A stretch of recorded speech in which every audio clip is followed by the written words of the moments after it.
Can I get a sound check on that end, please? Yep, you're good. Thank you.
We're live.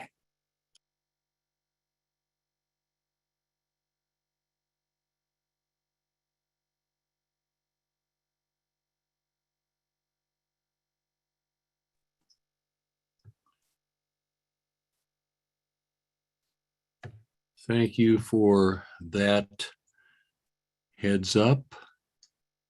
I don't see Commissioner Johnson on the line yet.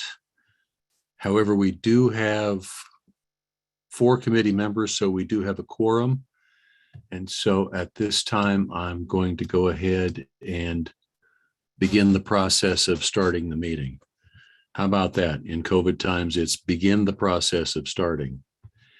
So before I do call the meeting to order, I want to announce that due to COVID-19, some committee members, staff, and public are attending remotely via Zoom, as well as some who are on site at City Hall. All participants joining by phone or by computer should mute their devices when not speaking to avoid background noise. During the meeting, please make sure you announce yourself by name and title each time you speak, so that the public who is observing knows who is speaking. This is critical given the number of remote participants and is current guidance from the Kansas Attorney General. Due to COVID-19 requirements, our normal public comment has been altered. The public is allowed to participate by Zoom or to submit comments by email prior to the meeting, and those comments will be included in the record of this meeting, or the public can offer comment on the first floor of City Hall. With all of that said, we'd like to welcome everyone to this meeting of the Neighborhood and Community Development Standing Committee. I'd ask the clerk to please call the roll. Roll call. Walters. Here. Johnson. I think I saw him over the attendees, if we can have him moved. Here. Okay. Townsend. Here. Burroughs. Here. McKiernan. Here. Thank you so much. Let me go find my agenda for this meeting. First of all, in terms of revisions to this agenda, Mr. Knapp, who has item number 3, has informed me that there are 2. Item A3, so under item number 3, A3 has been removed from the agenda. And under item number 3, B2 has been switched from multifamily to will give us more details of each of those, but those are the changes that I am aware of after this agenda was originally published. Our first order of business beyond that is approval of our standing committee minutes from June 28th. 2021. Walters move for approval. Burroughs second. Thank you so much. Let's go ahead and just do a roll call vote on this if we could, Carol. Roll call, Walters, Aye. Johnson, Aye. Townsend, Aye. Burroughs, Aye. and McKiernan. Aye. Thank you, committee. We do have several items on the agenda tonight. Item number 1 is going to be presented by our Director of Urban Planning, Mr. Gunnar Hand. It's a presentation regarding the Armourdale Area Master Plan, and I believe Mr. Hand is going to give us an update this evening on where the collaborative process has brought us so far, and he's going to give us the next steps. So, Mr. Hand, the floor is yours. Thank you, Mr. Chair. Again, this is Gunnar Hand, Director of Planning and Urban Design for the Unified Government. I have with me tonight both Kim Portillo, who is the lead of our Advanced Planning Division in the department, as well as our consultant, Mr. Andrew Mordrell from Port Design. If we can move Andrew over to a panelist and give him permission to present, he's going to give you all a 15-minute presentation on the process to date, what we've come up with in terms of strategies, quickly go over kind of the action plan that we are proposing within the area master plan updates, and then give you a little bit of our next steps as we move through the final plan development and into the approval process, we hope next month. This is an information only agenda item. We hope we were able to send out the presentation in not as much advance as we had liked, but late last week. The draft plan will actually be out on the street tomorrow, and we'll make sure to send that to you as well as all the rest of the Board of Commissioners for your input and review as well. It's a very visual plan. It's a more visual than the Central Area Master Plan, so it should be a, let's call it quicker read. I'm not going to say quick read because master plans are not quick reads by their nature. But what I would say, I guess, for Armourdale is we've done I think a really good job putting together an ecosystem of outreach in these hard times to do public outreach at a social distance. We still have our final outreach push that should begin this week and through the approval process, again, trying to solicit as much feedback and comment as we can. I think that Armourdale is one of the more disadvantaged communities in Wyandotte County and certainly Kansas City, Kansas. It has a long and storied history of being disadvantaged, and we believe that we've come through a process that we think can turn that cycle of decline into a cycle of prosperity, with a key policy decision embedded in the plan, at which point Mr. Mordrell will go through that. So if I may, I'd like to pass it on to Mr. Mordrell for 15 minutes, and then however much time you all need us to answer questions or talk through the process that we've had thus far. I know that many commissioners on the call tonight have been engaged in our steering committee. So you've probably seen, for those of you who have been to those committee meetings, you've seen some of these slides, but this is our sort of final slide deck, if you will. So without further ado, I'd like to hand it over to Mr. Mordrell, who I'm probably butchering his last name, and I apologize because I've only called him Andrew before. It's no problem. Gunnar, can everyone hear me okay? Okay. Can everyone see the screen, the slide, the aerial overview model of Armourdale? Okay, great. Well, thanks for having me here, and thanks, Gunnar, for the introduction. And I want to echo essentially everything Gunnar has said. You know, we've been working on this 9 months almost at this point. Armourdale is a very complex place and has demanded this level of attention for 9 months. And we have almost 300 pages of material that we're going to issue very soon. The first half is about 150 pages of essentially site analysis, workshops, and community engagement material, kind of a compendium history of Armourdale. And then the second half is really our pivot to what we're proposing as part of the master plan. So I obviously can't get through all of that today, and we'll encourage you to flip through on your own time and through all of this material. But I just wanted to give an overview, again, an informational overview of where we are in the process, what we've completed so far and what is essentially included in what we're proposing. So as I said, we're entering the final master plan phase, issuing the draft master plan for comment. It's really thorough. Hopefully it's essentially incorporating comments as we move into the final master plan. But this is following months and months of analysis and draft work, now pivoting toward the final. We just had a recent steering committee meeting. I think we've had 8 or 9 so far just as part of our process, and there were a couple earlier ones to get started. But we have these informational presentations tonight, and then we'll pick up feedback and come back with another steering committee meeting, more informational sessions, moving into presentations of the Planning Commission in October. Really, what I want to touch on with the master plan outline is, again, there's so much depth, all this material, that it's really just want to hit the high points of these different chapters and what you'll find included in the overall plan. So and there's essentially an introduction to this vision for the future of Armourdale. We do a quick overview of our community outreach and process, which is a big bulk of what will become the appendix as far as the community outreach and site analysis report. Then we really dive into these 5 focus areas of Armourdale proper, essentially breaking down within those what are our strategies and actions related to these different areas within Armourdale. And then again, but beyond that, the appendix is the site analysis report, existing conditions report from the Unified Government team, as well as a Clean Air Now report submission from Beto Lugo and his team. We kicked off back in January. There was a really strong steering committee already assembled by the UG that we began meeting with in January as a big group to introduce ourselves and introduce the process.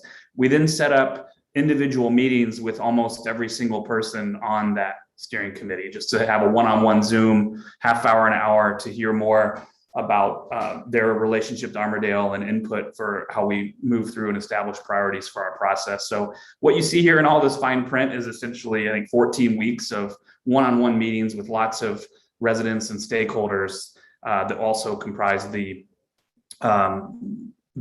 steering committee team. And as you see below that in blue, we started to build what we call the outreach team, and I'll talk a little bit more about that process in a minute.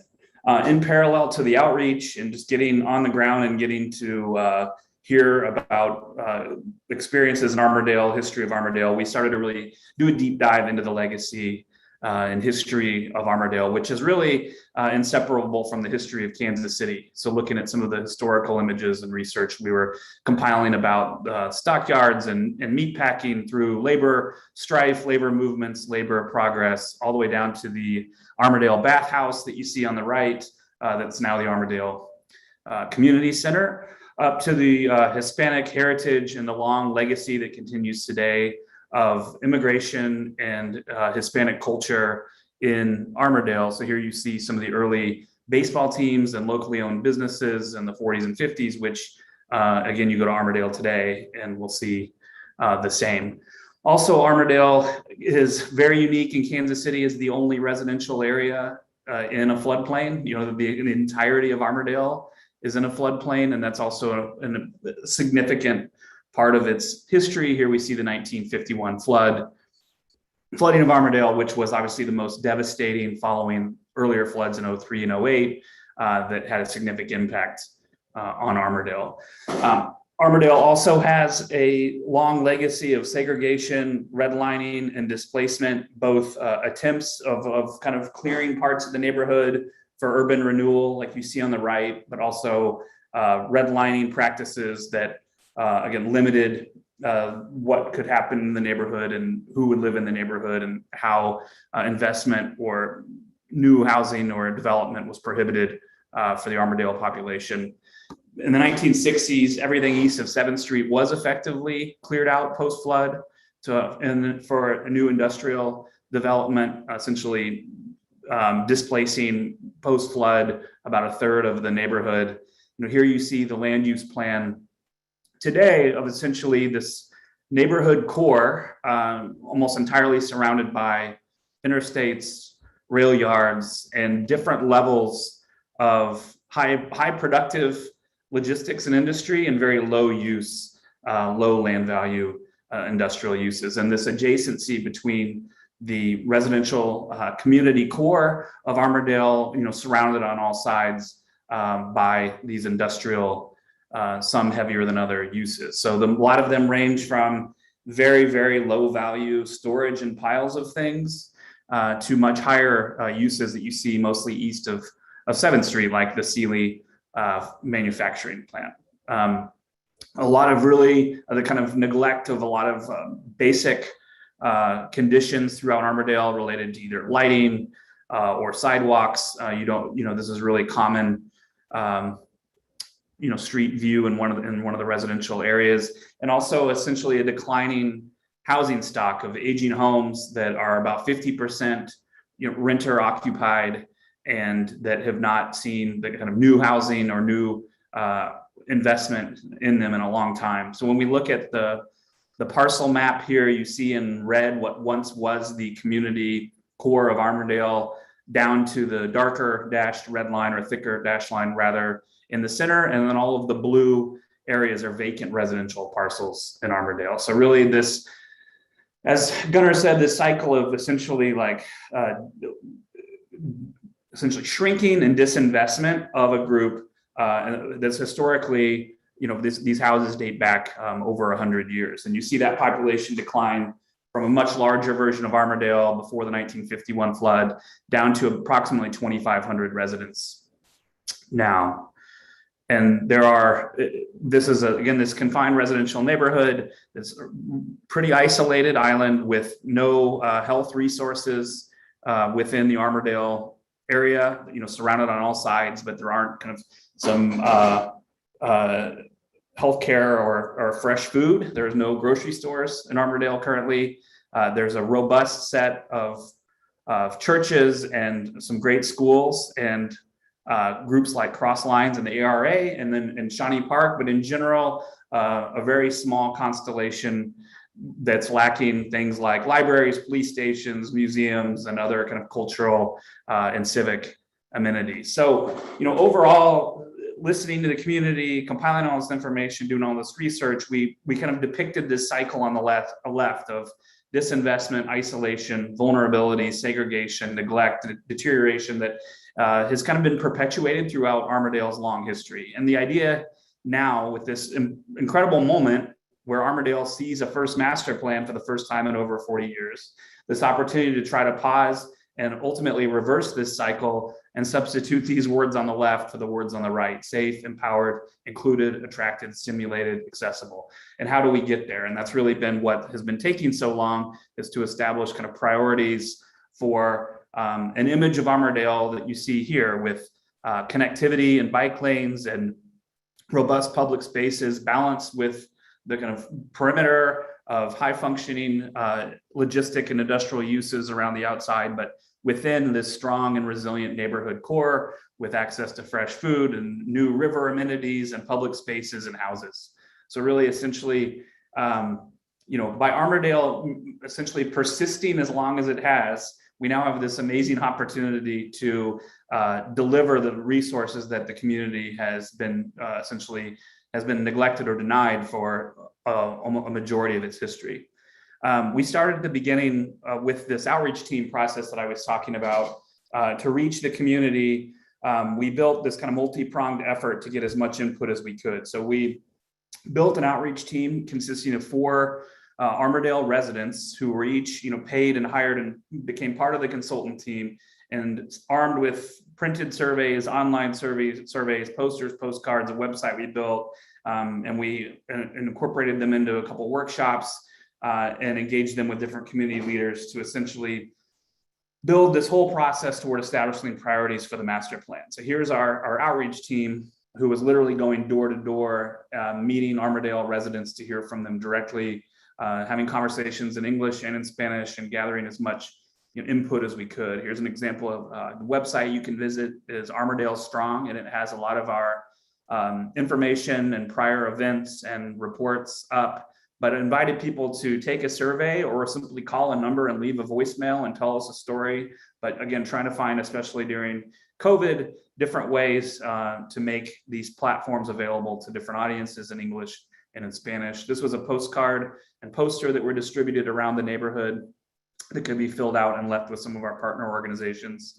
In this first push back in the spring, the outreach team helped us reach 54 people in person and another 38 filling out forms online. And this is the geographic location of all of those surveys. So you can see we're really reaching the center of the neighborhood and having conversations on the, again, the neighborhood core of Armourdale about their priorities for what they would see prioritized in the master plan.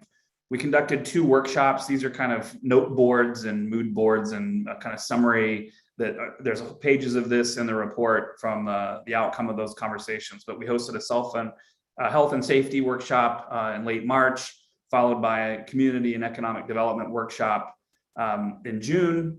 And then that was followed by a resident focus group at John Fisk Elementary that was a much more kind of intimate conversation.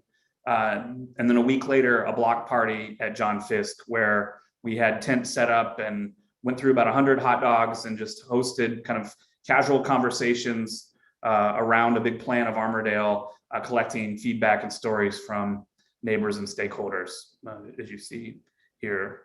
And then, and one of the other things that, I guess, another asset, an ongoing asset, as you're all aware, with the upcoming, the levee enhancement projects that are this reinvestment in the river and the perimeter of Armourdale is also a great opportunity for Armourdale to piggyback and align with these investments to create better river access and to see the river as a part of Armourdale and the kind of identity of Armourdale. And this is coupled with the stormwater infrastructure improvements and the different enhancements that will soon take place related to stormwater in Armourdale that also allow us to imagine different formats for green infrastructure, street profiles, and essentially ways you can integrate public realm and landscape into the public spaces or public ways of Armourdale as part of this process to enhance stormwater. So I'm going to pivot quickly to the 5 focus areas and actions, go over those really quickly at a high level and wrap up. Against a lot of content here, I recognize, but the 5 kind of key focus areas that emerged during the process were the neighborhood core, as I've spoken about, the corridors, which span through the neighborhood and beyond, the industrial ring surrounding the neighborhood, what we're calling the kind of green machine of the Kansas River, this idea of the kind of green belt and river belt around Armourdale, as well as the area adjacent, the historic West Bottoms, east of the river, but west of the state line. So here is the map that we've been using to code these 4 areas. You see in blue, the West Bottoms, light yellow is the industrial ring. The darker yellow is this is like the community industrial edge. And then you have the corridors in dark orange and the neighborhood core in the kind of light red or light orange. And so within each of these, we have a bunch of different actions and initiatives that we unpack in the report. So just to give a quick example, the neighborhood core, we would essentially explain a strategy or a condition on the ground. And a strategy here would be support infill housing. And so for each of these topics, we go through essentially the goal, the context, a target by 2031, action items for how to begin to carry out the strategy, the sites we're talking about, the different partners that would need to be involved.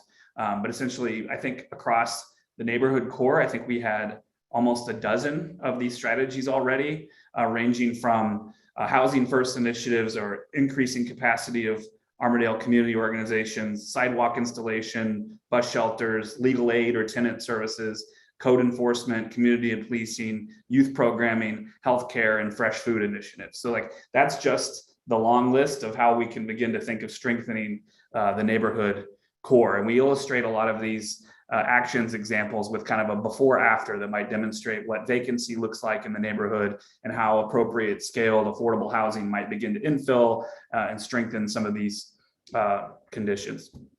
Corridors, as the next example, these range from Osage Avenue, which is like the very heart, the primary east-west corridor through the heart of the neighborhood core, to a connector like Kansas Avenue that's also sharing, heavy truck traffic and industrial use. But for each of these, we're looking at the cross section of the street with the upcoming stormwater grants also, and just how working with the existing dimensions of the street, we can incorporate different formats of parking, stormwater retention, bike lanes, outdoor areas adjacent to local businesses for to create more of a pedestrian friendly environment. Trees, again, for the essentially for heat island, and to even conceal some of the high voltage power running over Osage, for example. But so we go through a bunch of different streets and speak about them and illustrate principles for how, again, within the width of the existing street, those can be transformed. We work all the way through the Osage core, 12th Street, 10th Street, Kansas, with these 3D visual examples and plans for how corridor enhancements can link up to the river and to adjacent communities. This is showing, connection to the upcoming Rock Island Bridge example, and just how you can begin to make these connections through corridors.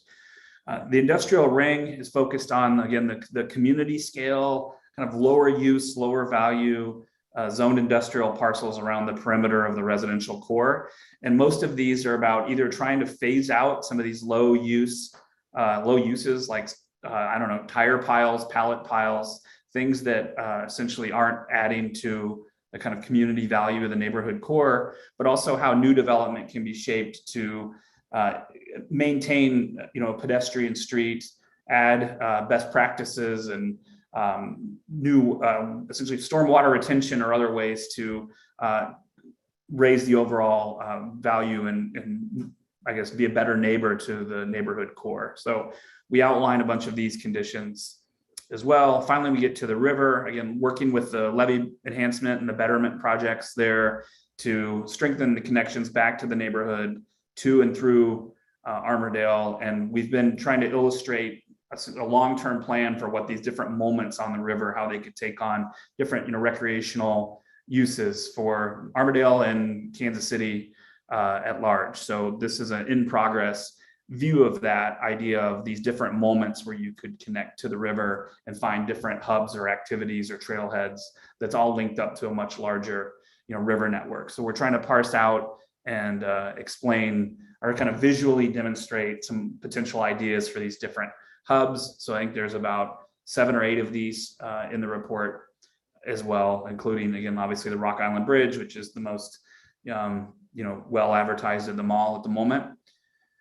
And then finally, we explored, 3 different preliminary options for how this sliver of the West Bottoms could be further advanced. And so this, deserves a master plan in its own right, but we've explored and been reviewing with the steering committee a few different options that range from alternate scenarios for a mixed use district, a riverfront kind of destination district, or more of an industrial or logistics hub. And so at this moment, we're really just trying to test the kind of the scale, quantities, access, and relationships of those different options, but aren't necessarily in this plan making a recommendation for one over the rest, but just wanted to be sure that as a piece of Armourdale is included in the study. So that's the big overview. I hope I didn't go way too long, but it's a super complex and interesting place that's deserved all of the,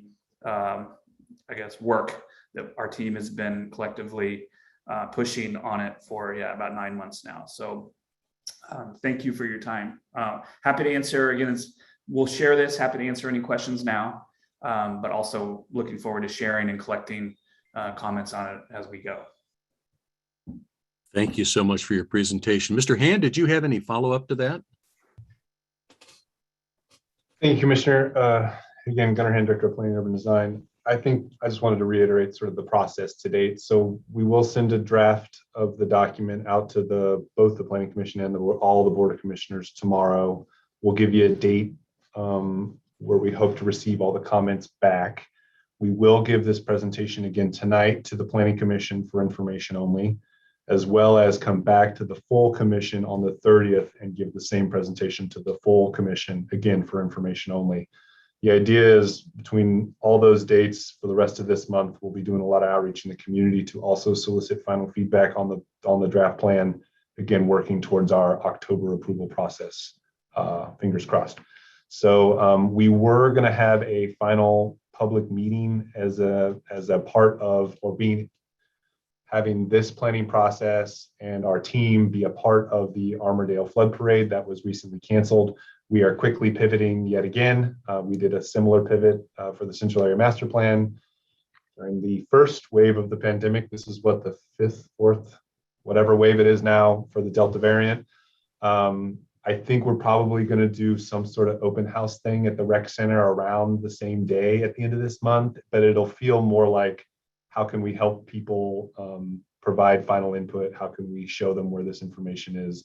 There will be somebody on the ground, but we're sort of adjusting. We're going to put out some postcards. We're going to do the whole internet social media thing again. But you can never do enough outreach. We're doing everything we can. We think we've done a pretty good job. It's been, again, an ecosystems approach, not the standard traditional approach. And we think we've gotten some really good impact and some people who are engaged, and hopefully will carry on through its implementation. Very good. Well, I'd certainly like to thank you and your staff, as well as all of the folks from Port. As I have watched this process, I have been very impressed that you have really done yeoman's work to assemble all of the factors that lead us to be where we are today. But more important than that, I think that this master plan gives us several very concrete directions for where we can go to make the tangible improvements that will improve quality of life and quality of business in the Armourdale and the Central Industrial District area. Our challenge, as always, will be, how can we execute what you have laid in front of us as a roadmap to improving this particular area of the city? So I certainly appreciate your work. Committee, if anyone has any comments or questions for Port or for Mr. Hand, we would entertain those at this time.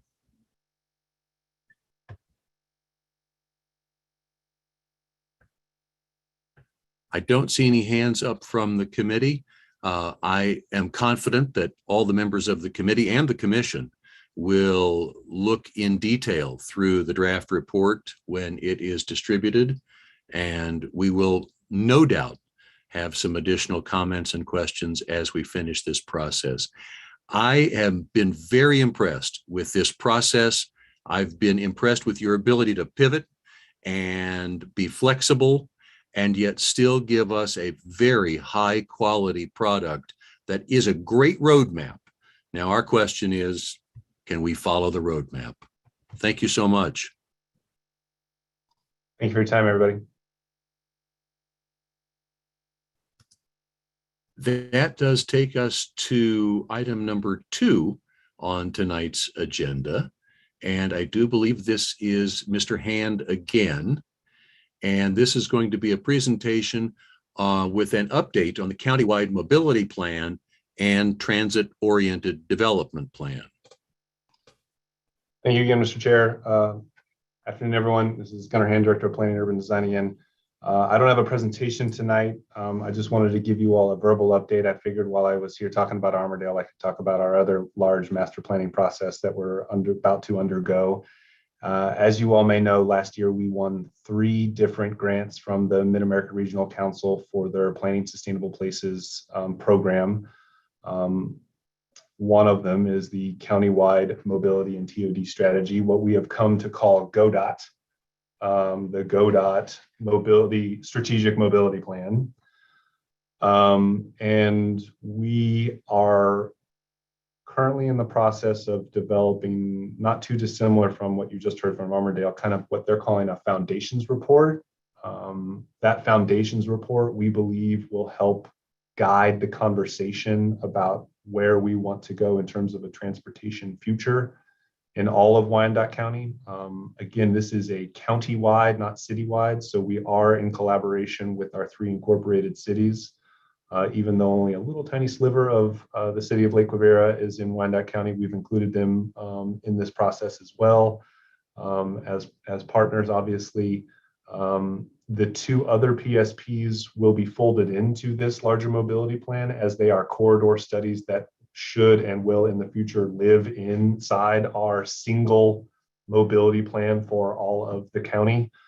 I think what we hope to do is we really wanted to not put too much in front of you in terms of long range plans at the same time. So what we've been doing is building all this stuff in the background with the mobility plan, coordinating with our other PSPs, which actually began before the mobility plan did, just because contracts and things of that nature, it just sort of happened that way. But it seems to be dovetailing nicely.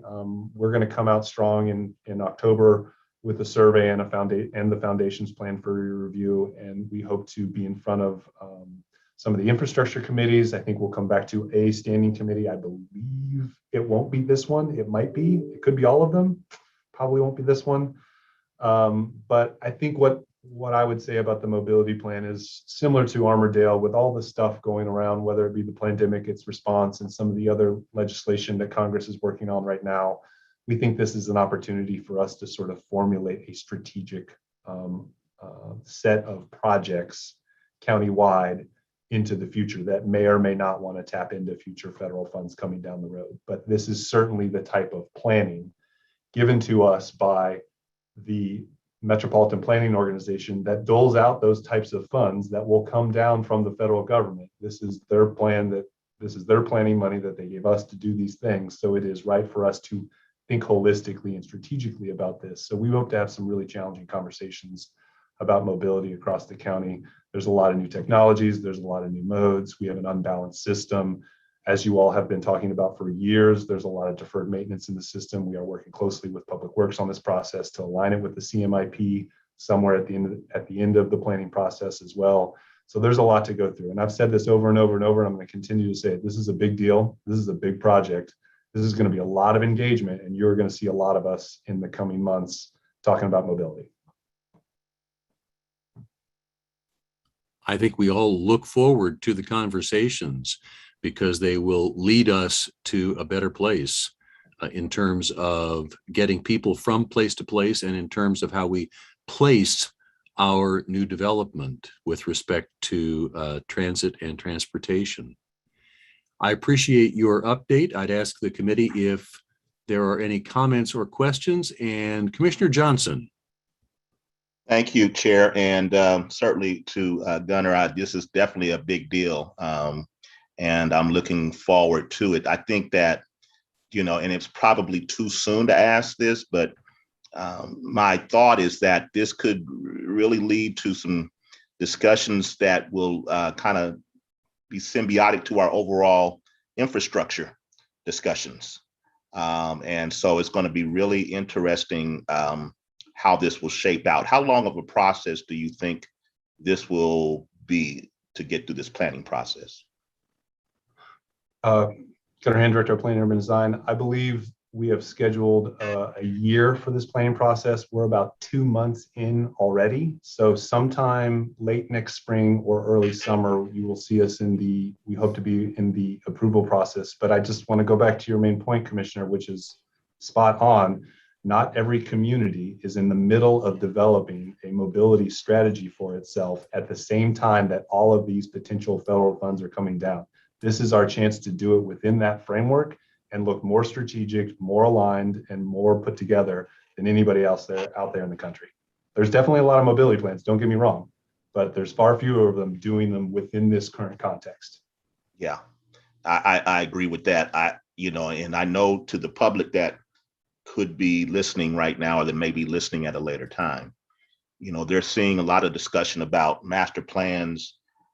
We've had the Central Master Plan, we've had the Northeast Master Plan, and oftentimes there's a level of cynicism that is kind of forwarded towards those master plans. It's kind of, as Commissioner McKiernan has already said, how do we now execute those plans? But I'd rather have the plans than not have the plans.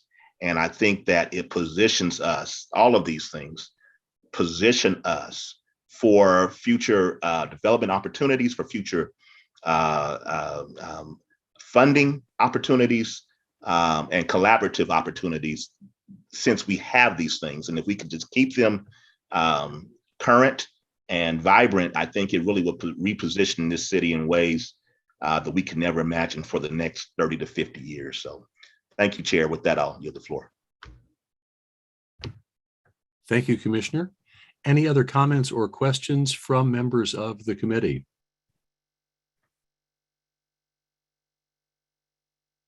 I don't see any hands up. So, Mr. Hand, thank you so much for your work to date and for the work that you are about to engage with us and for us. Thank you, Mr. Chair. It's my pleasure. All right, Mr. Hand now has a different meeting that he needs to get to, and we will move on to item number 3 of the Neighborhood and Community Development Committee agenda. That is land bank option applications. Committee, as we've done before, unless there is objection, we will take the 4 main blocks of option applications separately. So 3A, 3B, 3C, and 3D. At this time, I'll turn the floor over to Mr. Judd Knapp. He can update us on the couple of slight changes in these blocks and then proceed with all of the items. Mr. Knapp. Thank you, Commissioner. So for today, I'm presenting to you 7 single-family homes, 10 multifamily units, 3 garages, 4 commercial projects, and 6 property transfers or yard extensions for a total of 30 applications today. So I also provided all the comments that we received from both staff and the advisory board in this PowerPoint. And I've also invited all the applicants to this meeting. So let's start with the single family homes. The first one is at 607 and 611 Douglas Avenue for a single family home to be used as a short-term rental. They initially wanted to build at 607 because of the great view of downtown, but there's currently no road there. So I worked with Public Works and got them an estimate for how much it would cost to build a road, and it was like $250,000 to extend the road and utilities there. So then the applicant still wanted 607 and was trying to buy 609 here from the private owner. So he's planning to build a 2-bed, 1-bath, 800 square foot home. The staff advisory would be to build would cost $250,000 to extend the road and utilities.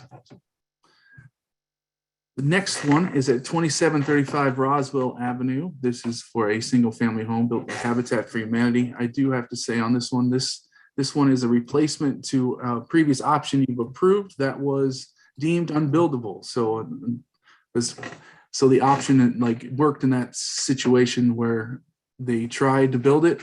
They couldn't, so they looked for another lot, and we found it for them. So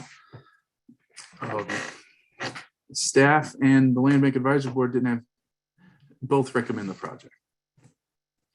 And since it's in the Northeast area, I include the land use map from the Northeast Master Plan. It's in the single family use. This is the one that I removed because the applicant said the lot was too difficult to build. So the applicant backed out. I did reach out to them to try to find them a different lot to build their house. Hopefully we'll see their application next month. The next one is for 4 single family homes in the Peregrine Falcon neighborhood. They are going to be 3-bed, 2 or 3 baths. The staff had a planning staff preference of the garage does not face the street and not project out the front of the front door, and the garage does not take up more than 1/3 of the front facade. Other than that, both staff and the Land Bank Advisory Board recommend the project. Here is the use map again for the single family area that matches what is proposed. This is a change from this was like item. It was in the multifamily. It was for a 3-plex, but the applicant decided that they didn't want to do the zoning process, so they wanted to build a single family home here. So the staff recommended that we research why the UG and USD 500 owns the surrounding properties, and we might want to keep as a green space. So here is, so we found out the properties were bought from Urban Renewal. and any proceeds from this sale are to be given to community development. As you can see from the map here, 1735 is this little piece when the unified government and the school district own this entire block here. And that would wrap up the first section, Commissioner. Thank you for that. So that's A1, 2, skipping A3, A4, and then moving this one on South 22nd up into what is now A5. I'd ask the committee if there are any comments or questions for Mr. Knapp, and recognize Commissioner Walters. Yes, I didn't quite catch what you were talking about on 607 Douglas Avenue and the $250,000 cost to extend the road and utilities. What is the status of that? So the road ends here at 611. Right, So 611 is a buildable lot because, I mean, it has access to a road. 607, it's platted for a road, but a road was never built. right. To extend the road from 611 to 607 would be like 250,000 to build it at our standards for roads. Yes. So that 607 is being withdrawn then? It is not. The applicant wants to acquire both properties and then reach out and try to buy 609 and combine the three properties and then make a driveway over 611 to 609, 607. And still build a house here because of the great views of downtown.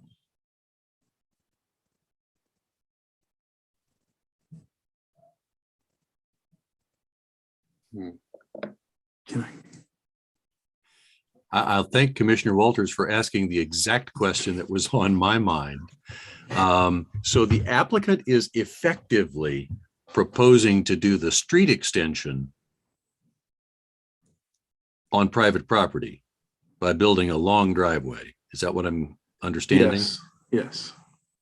And at no point in this process did we or would we agree that we are going to extend Douglas Avenue east of where it currently ends. Is that correct? Public Works, no. Yes, that is correct. Huh. Any additional follow-up, Commissioner Walters? Well, yes, as I understand now more clearly, I don't think we should be in support of doing this kind of planning where private driveways replace streets as the primary source of access to a parcel. For that reason, I would like to see us not approve the transfer or the purchase of 607 Douglas. Thank you, Commissioner. So we have that on the table. I'm going to recognize Commissioner Townsend in just a second, but for the moment, you are suggesting that we would potentially approve 611, but not Yes. 607. Correct. Okay, thank you. Commissioner Townsend? Thank you, Mr. Chairman. Good evening, Commissioner Townsend, District 1. I had a similar question for clarification as my colleague, Commissioner Walters, so that's been clarified. I guess the other thought was, I thought I heard Mr. Knapp say that Mr. Barr was going to try to acquire 609. So I feel similar to Commissioner Walters. It's kind of putting the cart before the horse, maybe, with regard to 611, based on the information provided, a street that's $250,000 and that, you know, it's not there now. So I would be inclined to agree with Commissioner Walters and then have the applicant see if they can make some headway in obtaining 609, I guess, first, before we take any action on 607. So, thank you. Thank you. And certainly we have had some conversations in our infrastructure subcommittees about adding more lane miles of roads that we are then required to support, and whether or not that's a good idea going forward for the unified government. And so I would recognize Commissioner Walters again. Yes, I just had another little follow-up. On your diagram here, the green spaces that are, the green lots that are to the north and the east of the parcels that we're talking about, are those parcels that also do not have street access? Is that what I'm seeing on your diagram? They were platted or at some point and streets were platted, but nothing was ever built? That is correct, Commissioner. All those parcels are landlocked, and the green ones are the properties that are currently in the land bank.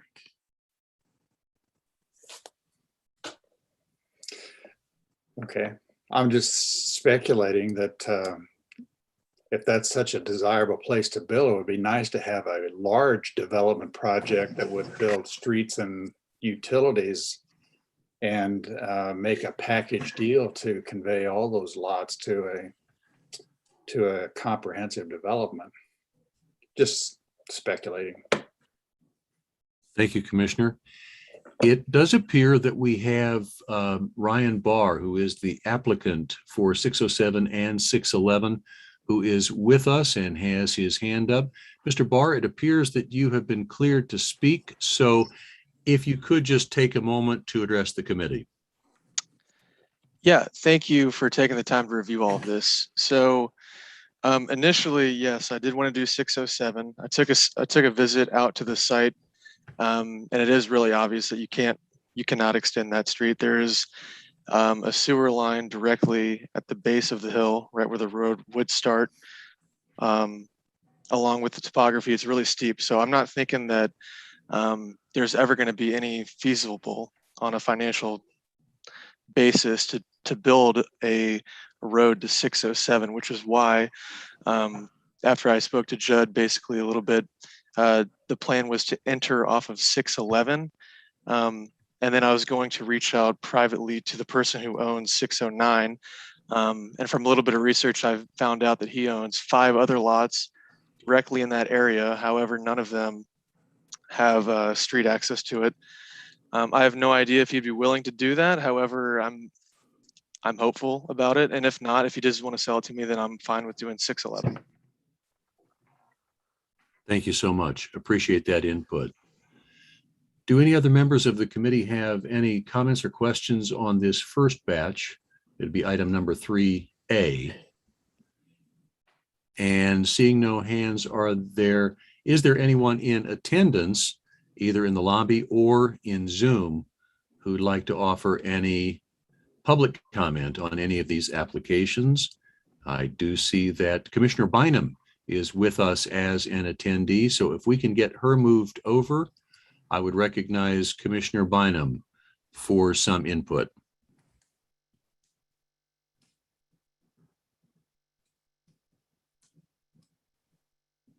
Commissioner McKiernan. There we go. Now we hear you. Thanks. I just had a question on the South 22nd Street application. It's odd. I guess the first point I would make is that if I'm not mistaken, that is a very steep hill right there. And so I guess we have someone proposing to build a house, it looks like, amidst all of that wooded area on a very steep hill. And I just hope the applicant understands that seems like a really challenging site. And it also strikes me odd with all of the other wooded area all around it, directly to the north of that stadium, and then going all the way down the hill to the school, that we wouldn't be trying to keep all that contiguous. It's just odd to me, but mostly the hill. That's it. That's all I wanted to say. Thank you so much. Your recollection of that hill is the same as mine. Last time I was on it, I recalled it being quite steep, going from the school up to the stadium. I have seen a hand pop up and go down a couple of times in the attendees list. I want to make sure I'm not missing anyone. Yes, we have Chris Garcia. Chris Garcia. I'm going to assume that that is Chris Solutions Construction. So Mr. Garcia, if you are, do we have him moved? Oh, now I do see he's moved over. Mr. Garcia, if you could address the committee and maybe respond to some of what you've heard from committee members. Yes, good afternoon. Can you hear me? We can, thank you. We wanted to address about the 1735 parcel. Regarding just a hill was brought up. There are a couple homes across the street that are on the same hill. In addition, the service is already set up on the property. It's already connected. We have access to reestablish it. So there was a residence there at one point. So we're kind of curious, with everything expanding and trying to bring people back into Wyandotte, what's the benefit of keeping it a green space when there are residents close by? And then that would provide another home for a family that would have children attending that school. So from my perspective, I would then say you appear to have researched the requirements that it would take to construct the house on this property, and you are comfortable that the house could be constructed if you were given the option. Yes. Very good. Thank you very much. Appreciate your input. Thank you. Committee, any other comments or questions? I don't see any. I do have Commissioner Townsend. Thank you, Mr. Chairman. I was just going to make a suggestion and a recommendation so we can kind of stay on track as we've done in the past. If we could take these proposals sequentially and move on them, and then take comments if there aren't any on those particular items. So no one is confused, either the listeners or this record. So it appears there are no other comments about Mr. Barr's application. So I would start there, and I would move to approve the application as it pertains to 607 Douglas Avenue.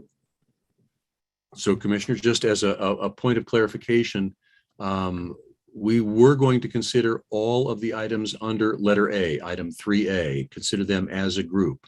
Would you prefer to break them out as 1, 2, 3, and 4? 1, 2, 3, and 4. Okay. So under item 3A, there is a 1, that's Mr. Barr. There is a 2, that's Habitat. 3 is gone. There is a 4, that's Covington. And there is a new number 5, which is this South 22nd Street property, since it is a single family. So Mr. Knapp moved it into group A. Right. And for all of that movement, and for a lot of people who are not following, and that's changes to even what, a lot of us have, I was recommending that we take it per applicant. We could take a 1, 2, and 4 as a group, since those were originally slotted into those spots on the agenda. Right, but there may be comments, as we're getting comments now on other things that, okay. As we go down this list, there may be comments, just as Commissioner Walters and I had them about that application. So that's Okay. why I was open to comments on anything under letter A, but I completely understand where you're coming from. I'm going to recommend Commissioner Johnson, and then we're going to see if we can take action on A1. Yeah, I'm just looking at the fact that we have a very full agenda tonight, so I understand your rationale. Commissioner McKiernan. The items that are already on the agenda, I'd just be good in terms of voting for 1, 2, and 4, and then addressing 5 separately, since there seems to be some concern about that one in particular. I have not heard any other comments on 1, 2, or 4 up to this point, but whatever the good of the group is, I'm for it. Very good. At this point, let's do this. Just to keep it as simple and straightforward as we can, let's take A1, then 2, then 4, and then we'll move on. So for A1, is there a motion from the committee on action on A1? Thank you, Mr. Knapp. Yes, Mr. Chairman, I had made a motion to approve 607 Douglas. Do you want to reconsider that? I think we were talking about approving 611 and not approving 607. Oh, you're correct. Thank you. Let me withdraw the motion as to 607. You're correct. And move to approve 611 Douglas. Second. Johnson, second. So we have a motion and a second. Do you want to potentially include in that motion to deny 607 or make that a separate motion? Do we need to address it at all by motion? Yeah, I don't think you need to address it. No. Okay. If we don't, then that is fine. Correct. If you're not going to approve it by not doing anything with it, it is effectively denied. Thank you very much. Let's have a roll call on the motion to approve 611 Douglas. Roll call. Walters, Aye. Johnson, Townsend, Aye. Burroughs, Aye. McKiernan. Aye. Thank you. That takes us to item A2, 2735 Roswell. Is there a motion on that item? Walters, move for approval. Johnson, second. Okay. There's been a motion and a second. Is there any additional comment on that item? Seeing none, roll call, please. Roll call. Walters, Aye. Johnson, Aye. Townsend, Aye. Burroughs, Aye. McKiernan. Aye. Item A3 has been withdrawn. That takes us to A4, 4 homes on Halleck and North 6th. Is there a motion regarding A4? Commissioner Townsend. Yes, comment and motion. I'm just so happy to see some action in this area, in the Peregrine Falcon area, that looks like it will be compatible with the other homes that are there. Having said that, motion to approve the applications for the 4 homes from Mr. Covington.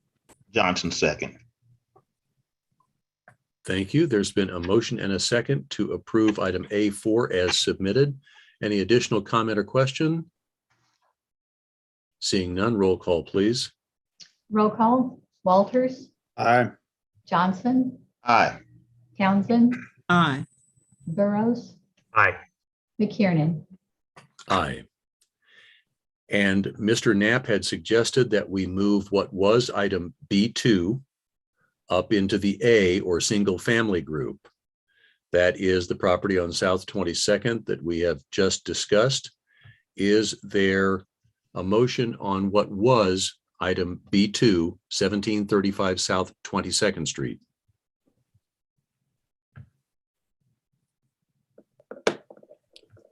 Walters, move for approval.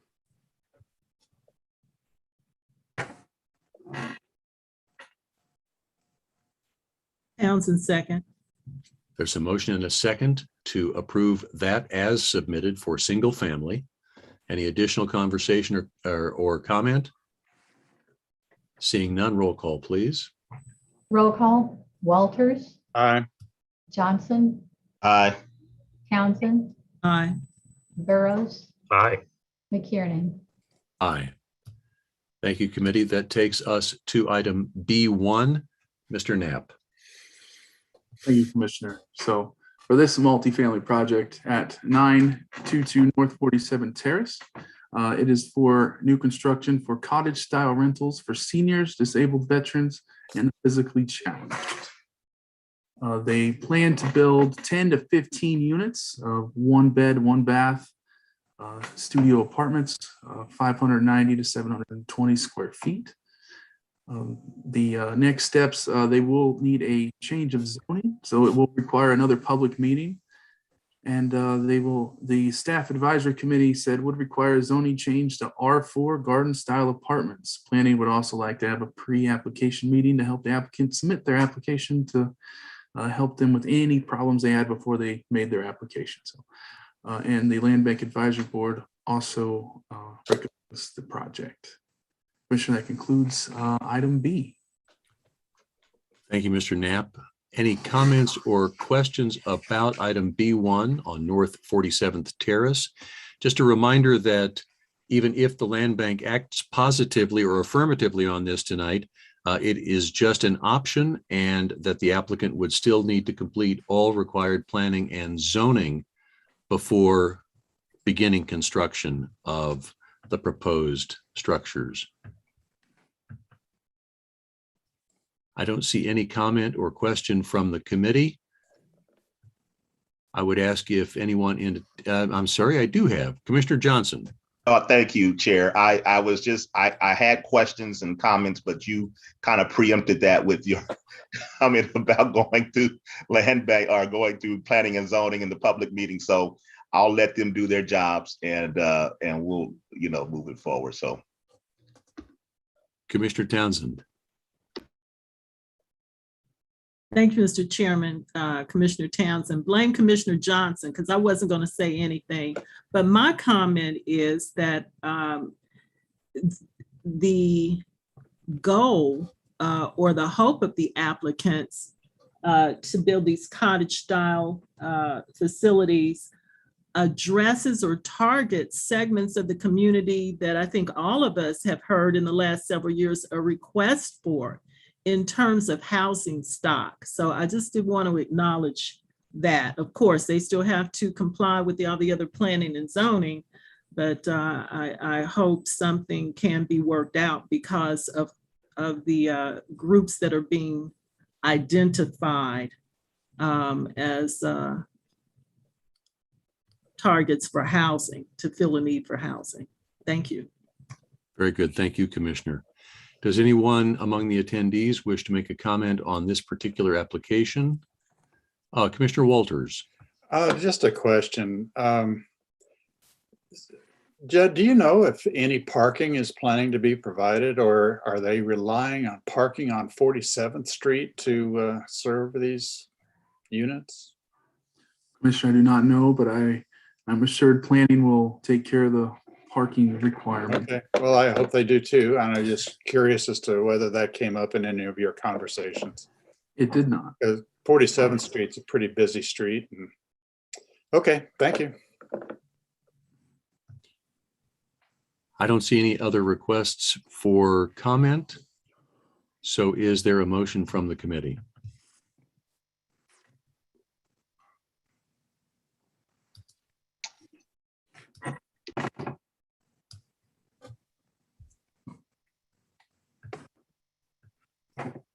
Townsend, District 1, move to approve.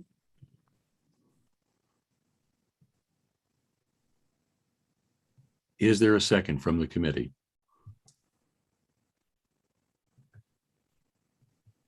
And if not, since I am a member of the committee, I'd like to offer the second for this. Any further comment or question on this item?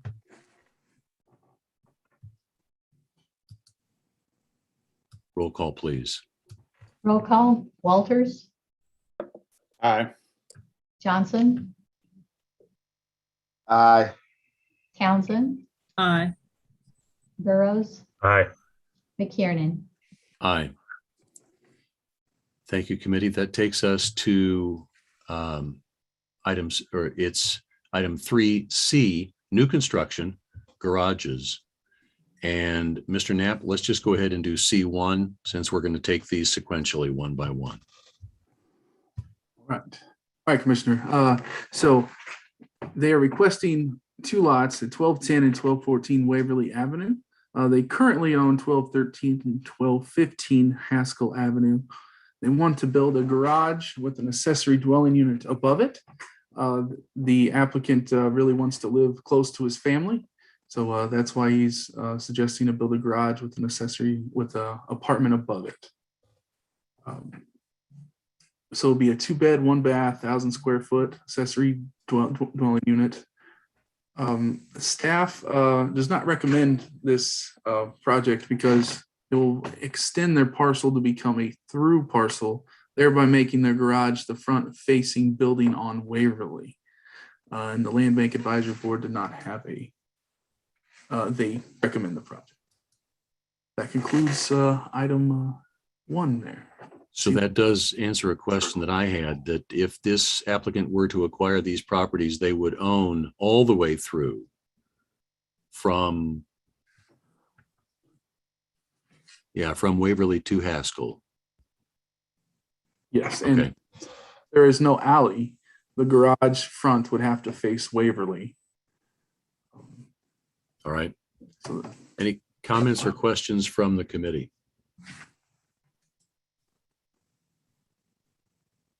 Mr. Commissioner Chairman. Townsend. Oh, yes, Commissioner Burroughs. Sorry, I'm trying to get my hand up, Mr. Chairman. There we go. What's the setback on this property, the proposed development, Judd? do not know, Commissioner. Okay. Because it looks like it may set back far enough where in the incline of the property that I see now that the facility, that the proposed building may not even be seen from the street.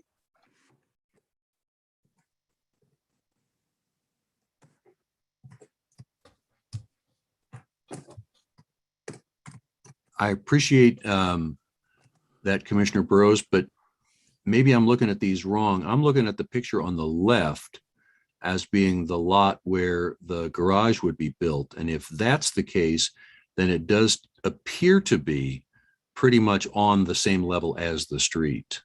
Mr. Knapp, am I reading that correctly? Yes, it is a flat lot. Yes. Okay. Well, thank you for that clarification. I was assuming that was where the cars are parked on the picture on the right, that it was back behind that. If it's between two homes, that's why I was kind of curious. I don't know why the picture is the way it is, but thank you, Chairman. Well, and I think that's the concern of staff is that, let me see, Mr. Knapp, if you could go back to the map just real briefly. So on the left picture, we're looking at Waverly Avenue. And on the right picture, we're looking from Haskell Avenue. Is that correct? That is correct, Commissioner. Now, if you could go ahead and flip back to those two side-by-side pictures. So that's Waverly on the left and Haskell on the right. The currently built homes that the applicant owns are on the right. And the two lots behind those homes that front Waverly are on the left. This would be interesting. Commissioner Townsend. Thank you, Mr. Chair. Commissioner Townsend. I visited the property, so I have a clear picture in my mind of what we all are looking at right now with these depictions of the empty lots on the left of the screen. And there are other homes there, really neat, really neatly kept. And to the right of that first picture, the front of that house faces another street. It faces east on another street. So I'm just not understanding the relationship again between the picture or the property on the left and the one on the right. Is there an alley behind there? I didn't see one when I went back by, but I guess I'm torn between wanting to see a build that would take up both lots, but the design of what they're talking about is what's putting this off. So that's the conundrum here. It would be great to have those lots occupied. We want builds, but it's what they're talking about building. If you just had regular home that was majority of it front facing and, you know, the garage. Could I see that picture again, Mr. Knapp?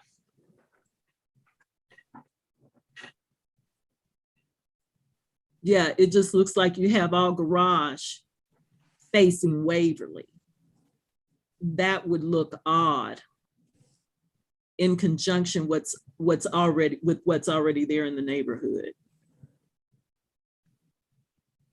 Commissioner, I agree that to me, at least, it would not be a fit with the rest of the existing houses on the street. Right, it would not. If this is what's proposed to be built, you have all the other homes on Waverly, neatly kept front yards. And then you've got these that basically you just got 3 garages there. So, all right, well, that clarified it for me, I think. Thank you. Thank you.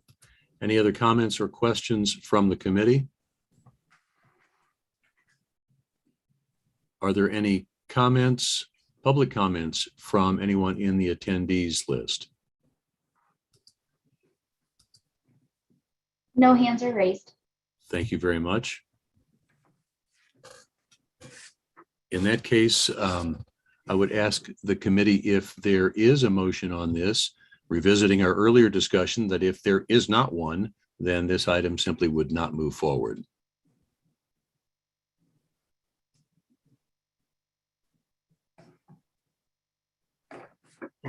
Commissioner Burroughs. Thank you, Mr. Chairman. Judd, is there an opportunity for the proposed development to put the garages on the side, reconfigure the building, even maybe turn it sideways?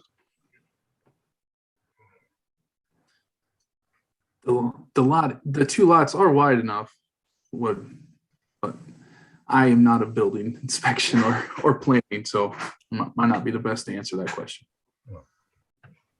Mr. Chairman, I might suggest that we send this back to planning and with the comments from the committee and see if they can't resolve the issue. It is an attractive building. It would look like a home had it been turned sideways, or if possibly even if the back was facing Waverly. So I might see if there's any support to sending it back to committee for further discussion with the property owner. Thank you, Commissioner. So to send it back to the staff advisory committee then to see if there could be a reconfiguration of the structure. Thank you. Commissioner Townsend? Yes, again, I appreciate that the applicant wants to build something, but again, having seen that block, I don't know that turning it around would still fit in with it, but I think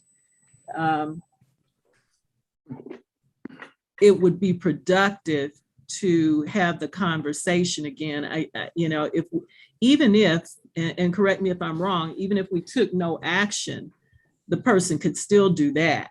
You know, if they came back with another offer to actually build more of a home and less of a garage, I guess we could always consider that. So,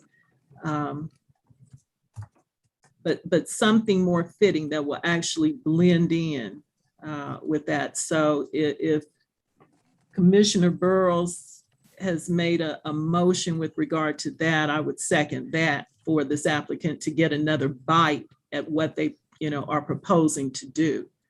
I would not be supportive to this current depiction for that property. Commissioner Burroughs, would that be consistent with your thought to send it back to the staff advisory committee? Yes, Mr. Chairman, I don't believe I made a motion. I just threw that out for discussion to see if there was support to do just that, because it's not that I'm opposed to development, but if there's concerns about how the property would look, we definitely want to enhance the neighborhood as much as we possibly can. So I just put that out there as a point of discussion. But I'll support whatever the committee chooses to, what action they choose to take this evening. Very good. So we've had two comments to suggest that we should send this back to Staff Advisory Committee for a discussion about reconfiguring the property in terms of how it might look on Waverly Street. And so does any member of the committee wish to bring forward a motion on this item? Mr. Chairman, I would move that we send this back to the advisory committee and staff for a subsequent talk with the applicant to see, to share with him our comments from this meeting and to see if he has any desire to reconfigure what he's proposing to build there in a way that's more compatible with the current neighborhood and housing. Thank you, Commissioner. There's a motion. Is there a second? Commissioner Burroughs, second. Thank you, Commissioner. There's a motion and a second to return this to the Staff Advisory Committee. Roll call, please. Roll call, Walters, Aye. Johnson, Aye. Townsend, Aye. Burroughs, Aye. McKiernan. Aye. Thank you, committee. That takes us to C2, a proposed garage at 709 Garfield. Yes, thank you, Commissioner. This is they're requesting the land bank lot at 709 Garfield. They currently own 711 Garfield. They want to build a garage. I have to say that 711 at Garfield is currently being rehabbed. So this is to add a garage so the applicant can have space to park his vehicles. Staff advisory committee said the property should be reserved for single family home construction. 711 Garfield should build a garage in their backyard off of the alley if they wanted to build a garage, because the slot is rather large. The recommendation from the Land Bank Advisory Board would be to recommend the project. Let's see, there's a, drove by and took a picture of it. It's currently being rehabbed. And it is in the lower medium density residential zone. So that, Commissioner, that concludes C2. Could you back up to thank you, the map. I lost all my words there for a moment.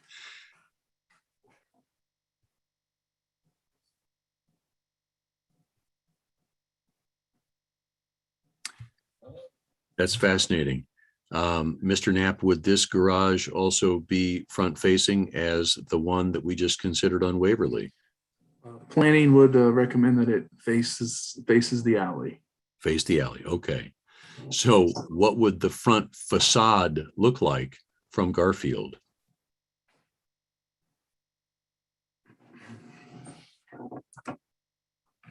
Well, I think planning recommends that it be built on the adjacent property facing the alley, don't they, Judd? In the backyard of the rehabbed house? Isn't that what you said? They would like the garage built here. Yeah. Oh, 11. Thank you, Commissioner Walters, for clarifying. I was mistaken on that. Yeah, they do not think this lot should be used for a garage. Thank you very much. Appreciate that clarification. Commissioner Townsend. Thank you, Mr. Chairman, Commissioner Townsend. I visited this site as well, both sites. I'm glad Mr. Knapp clarified what was going on with 711. The requested lot at 709, as you can see from this depiction, is a really nice corner lot.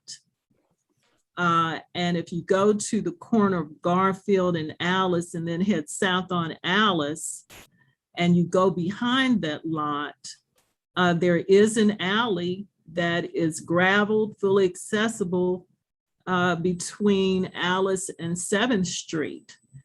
And which is the one that is owned? Again, I think it was 711. Mm-hmm. It's pretty deep. I drove behind it, so there would be room for a garage back there. It seemed to me there would be. So I would not be in favor of having the 709 Garfield used for just one standalone garage. That lot, I hope someone would come forward and want to build a house there. So not that there has, but I still don't think that this is the appropriate use for it. Thank you, Commissioner. Any other comments or questions from the committee? Johnson Or move any- to deny. Thank you, Walters, Commissioner. second. There's been a motion and a second to deny the application as it was submitted. Any further comments or questions? Seeing none, roll call, please. Roll call, Walters, Aye. Johnson, Aye. Townsend, Aye. Burroughs,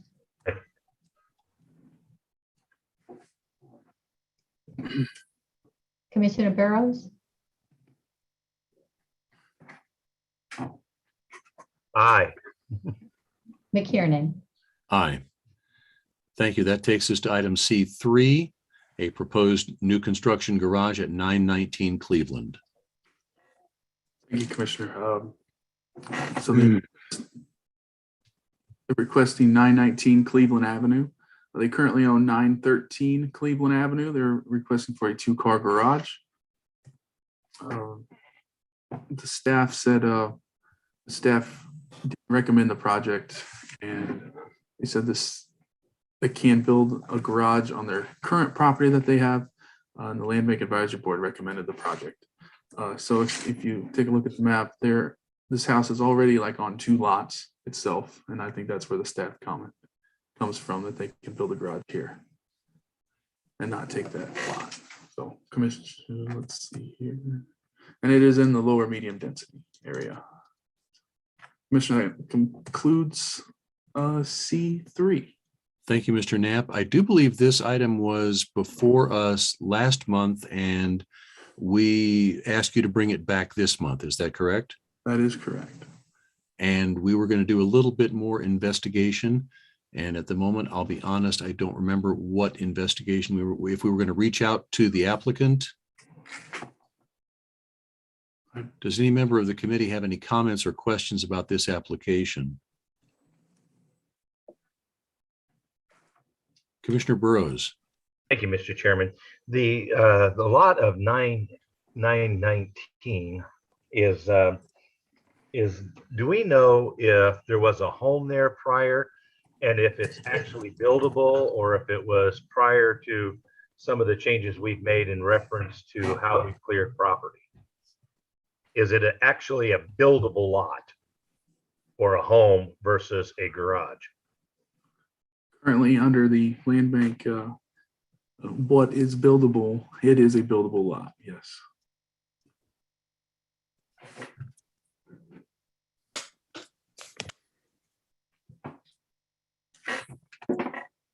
Thank you, Commissioner. Commissioner Townsend. Commissioner Townsend, thank you. Commissioner Burroughs asked the question that I was going to ask from this depiction. Unfortunately, I don't recall, or I don't have any firsthand knowledge of this one. I didn't recall that this was on from last month. It does seem very narrow.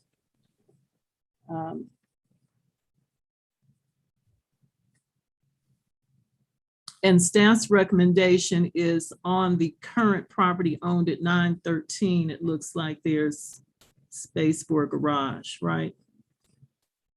That is correct. Okay, thank you, Will. That answers the question I had. Thank you. Any other comments or questions from the committee? Or is there anyone who is attending who would like to make public comment on this application? I'll recognize Commissioner Johnson.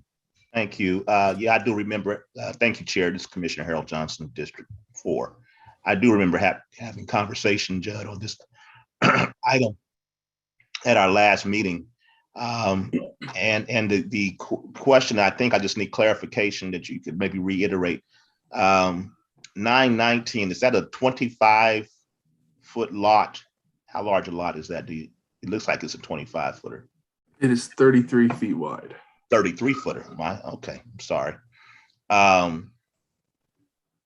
You know, and from you all's definition, it is a buildable lot, but you know, it's quite a conundrum to me because it's though it's 33 feet, it's still not a large lot, and I just wonder in today's kind of development world, who would be interested in sticking a home between two existing homes. And for that reason, I kind of say, well, you know, maybe we go ahead and let them do it. However, the current lot at 913 does present enough space for them to be able to build a lot. And so I find myself in quite a conundrum on that, because I can see both points on it. I think I probably lean towards having them build on their existing property. But that's my comment. I'll yield the floor, Chair, and we'll see what happens. Thank you, Commissioner. Commissioner Townsend? Thank you, Commissioner Townsend, District 1. Thank you for your recollection, Commissioner Johnson. And as you were talking about that, I'm still looking at how narrow this is. And even though it does appear from 913, there's enough space for them to build a garage. The question really is that's a guide. The buildable, not buildable is a guide for us. And if we have a homeowner in this situation who is willing to take accountability for that lot, and it's one less that the UG has to maintain, in this particular case, I would be inclined to let them move forward with it because of just the way it looks and the narrow frontage. Even though by definition it may be buildable, what's the likelihood, as Commissioner Johnson pointed out, that someone is going to come and actually build there? So I know our buildable is a guide, and I think it's a good guide, a good starting place. But on this particular item, looking at it, I would be okay with letting the applicant have that. It is one less thing for us to cut and maintain. Thank you, Commissioner. Commissioner Walters. Yes, I agree that it's a narrow lot. However, if you look south on Haskell, you'll see those 3 vacant lots, and then you see 2 houses side by side that appear to be built on the same 33-foot wide lots. So it's done. It has been done. Yes, it would take someone, probably a unique approach in this day and age to build a house on that, but I would rather see a house there than just a garage.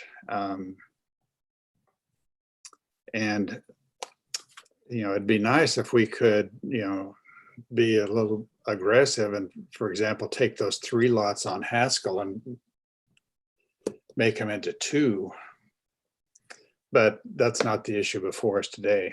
I just am concerned about selling off buildable lots for garages. Thank you. Thank you, Commissioner. Any other comments or questions from the committee? If not, Commissioner Townsend. Well, we've not done this before, and I appreciate what Commissioner Walters is saying, and I do see that on Haskell. I was wondering if we just have the same problem, though, you know, that these are so narrow independently that someone would be inclined to come.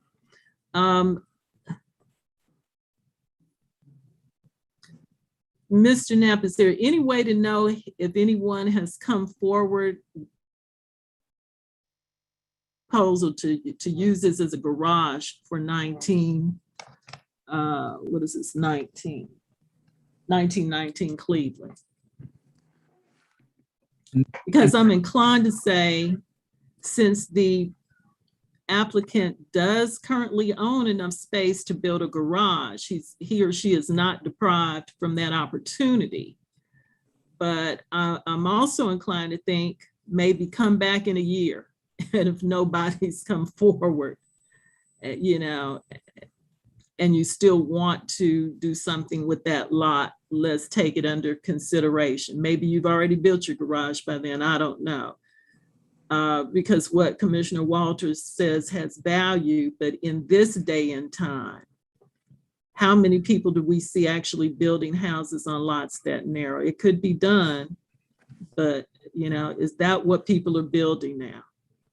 So that's the thought. Thank you, Commissioner. Commissioner Burroughs. Thank you, Mr. Chairman. Second bite at the apple. I apologize, Commissioner Burroughs. The lot of 919, Judd, did we have a drawing as to what the garage would look like? It's not going to be facing Cleveland, will it? Because it looks like that would be the most direct access, was that the garage would be facing the street. And we've just had discussions in reference to garages facing the street. And we denied those other applications. I'm just curious, what's the difference here? Commissioner, since there's no alley behind it, the garage would definitely have to face the street. I have to say, I don't believe it came up during our planning, like our staff meeting. Maybe it didn't go that far because they already gave us the recommendation that they can build on their own lot. But I can definitely be more detailed in the future on that one. Well, thank you, Jed. I was just trying to get an understanding. It's important that we remain consistent so that our constituent, knows that want to invest in our community, understand that consistency. So making exemptions here and there does not help that cause. So I do realize there's no alley, but we dealt with that on, I believe it was the Waverly home that proposed the garage. And so I'm just kind of wondering what we would be dealing with if we'd be dealing with the same thing here. Thank you, Commissioner. Commissioner Townsend. Yes, yeah, I appreciate the Commissioner Townsend, District 1. I appreciate Commissioner Burroughs' thought about consistency. And as you know, dealing with the law, that's a primary thing, but there's also a way you can distinguish particular situations. And I think that's what we have to do, you know, with these, use our guides and distinguish the difference between what this house looks like, I would think the neighborhood looked like, and the one on Waverly, where all you had fronting were garages, really. I don't think it's uncommon to see maybe a front-facing garage next to the primary house. There was no primary house with the ones on Waverly. We saw garages, but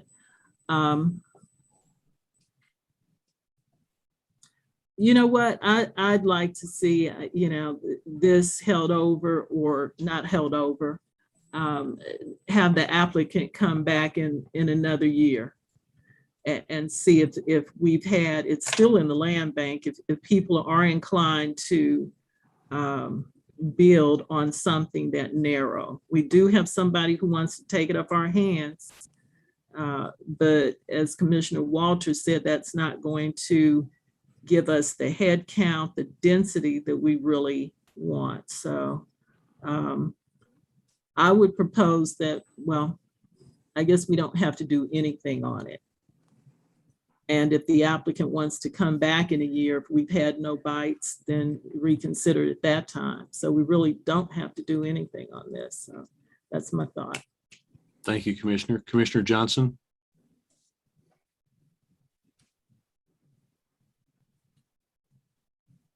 There we go. Judd, do you know if the applicant is currently maintaining property at 919? Are they keeping the grass cut themselves, or are we doing it? Commissioner, I do not know. Can't tell. Oh. The grass Looks looks like- the same height. But Yeah, it looks like they're taking care of it.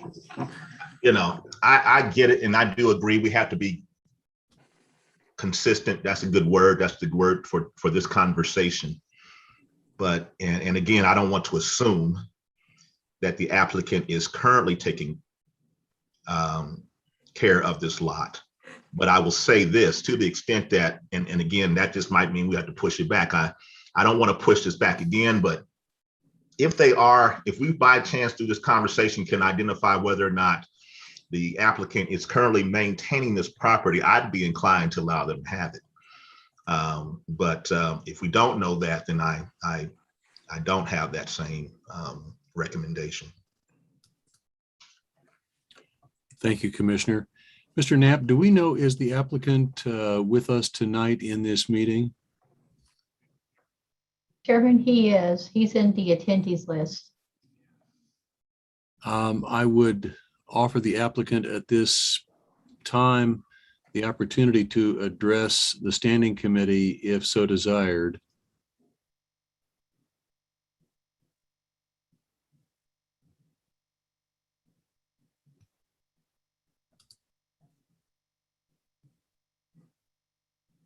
He has been promoted.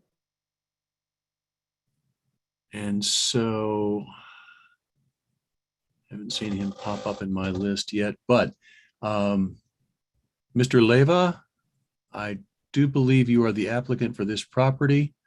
And if you would like, you have an opportunity to address the committee about your intention for the parcel you are proposing to get from the land bank and whether or not you are currently maintaining that parcel.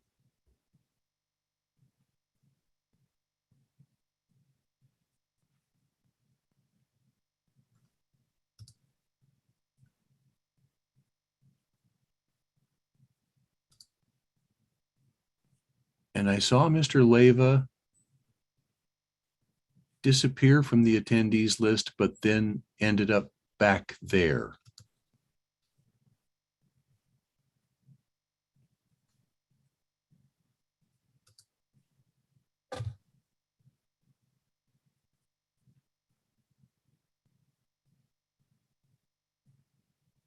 I have not yet seen Mr. Leva in the panelists list. Mr. Leva, if you could unmute yourself, you are allowed to speak.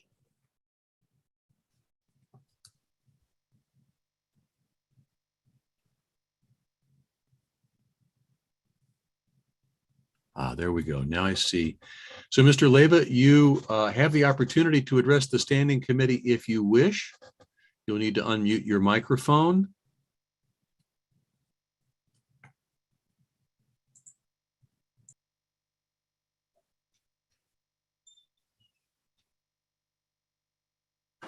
Mr. Leva, your microphone is still muted. If you'd like to address the committee, you'll need to unmute.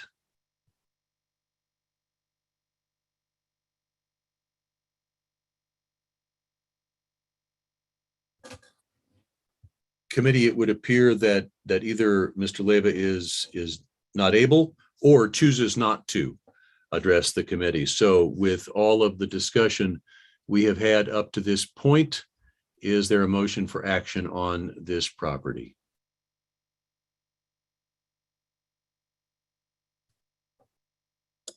Commissioner Townsend. Yes, I don't know if there's a language barrier there, but to give the applicant every opportunity to answer the question that several commissioners had asked about upkeep, I would just move to roll this over one more final time, just in the interest of fairness. So that's my motion. Thank you, Commissioner. Is there a second to that motion? Johnson, second.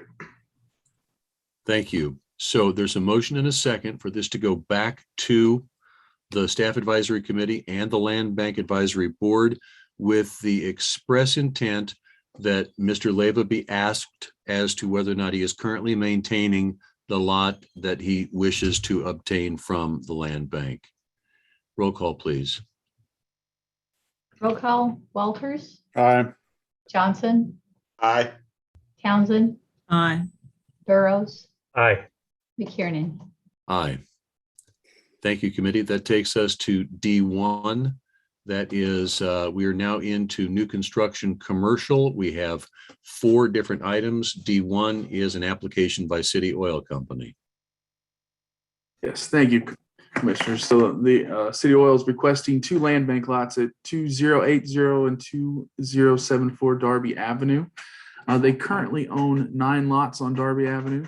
The remaining 2 lots would give them the entire block for a project that will be built a 1,300 square foot warehouse.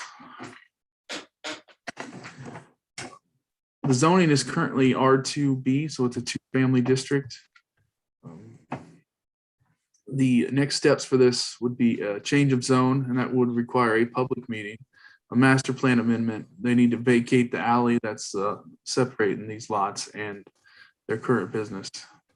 The staff said it would require a change of zone and master plan amendment. The Land Bank Advisory Board recommends the project. According to the Northeast Area Master Plan, this is in a lower medium density residential. And Commissioner, that would conclude D1.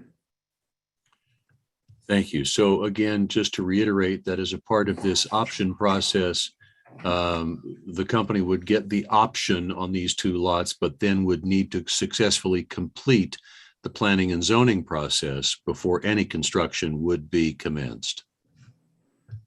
Does any member of the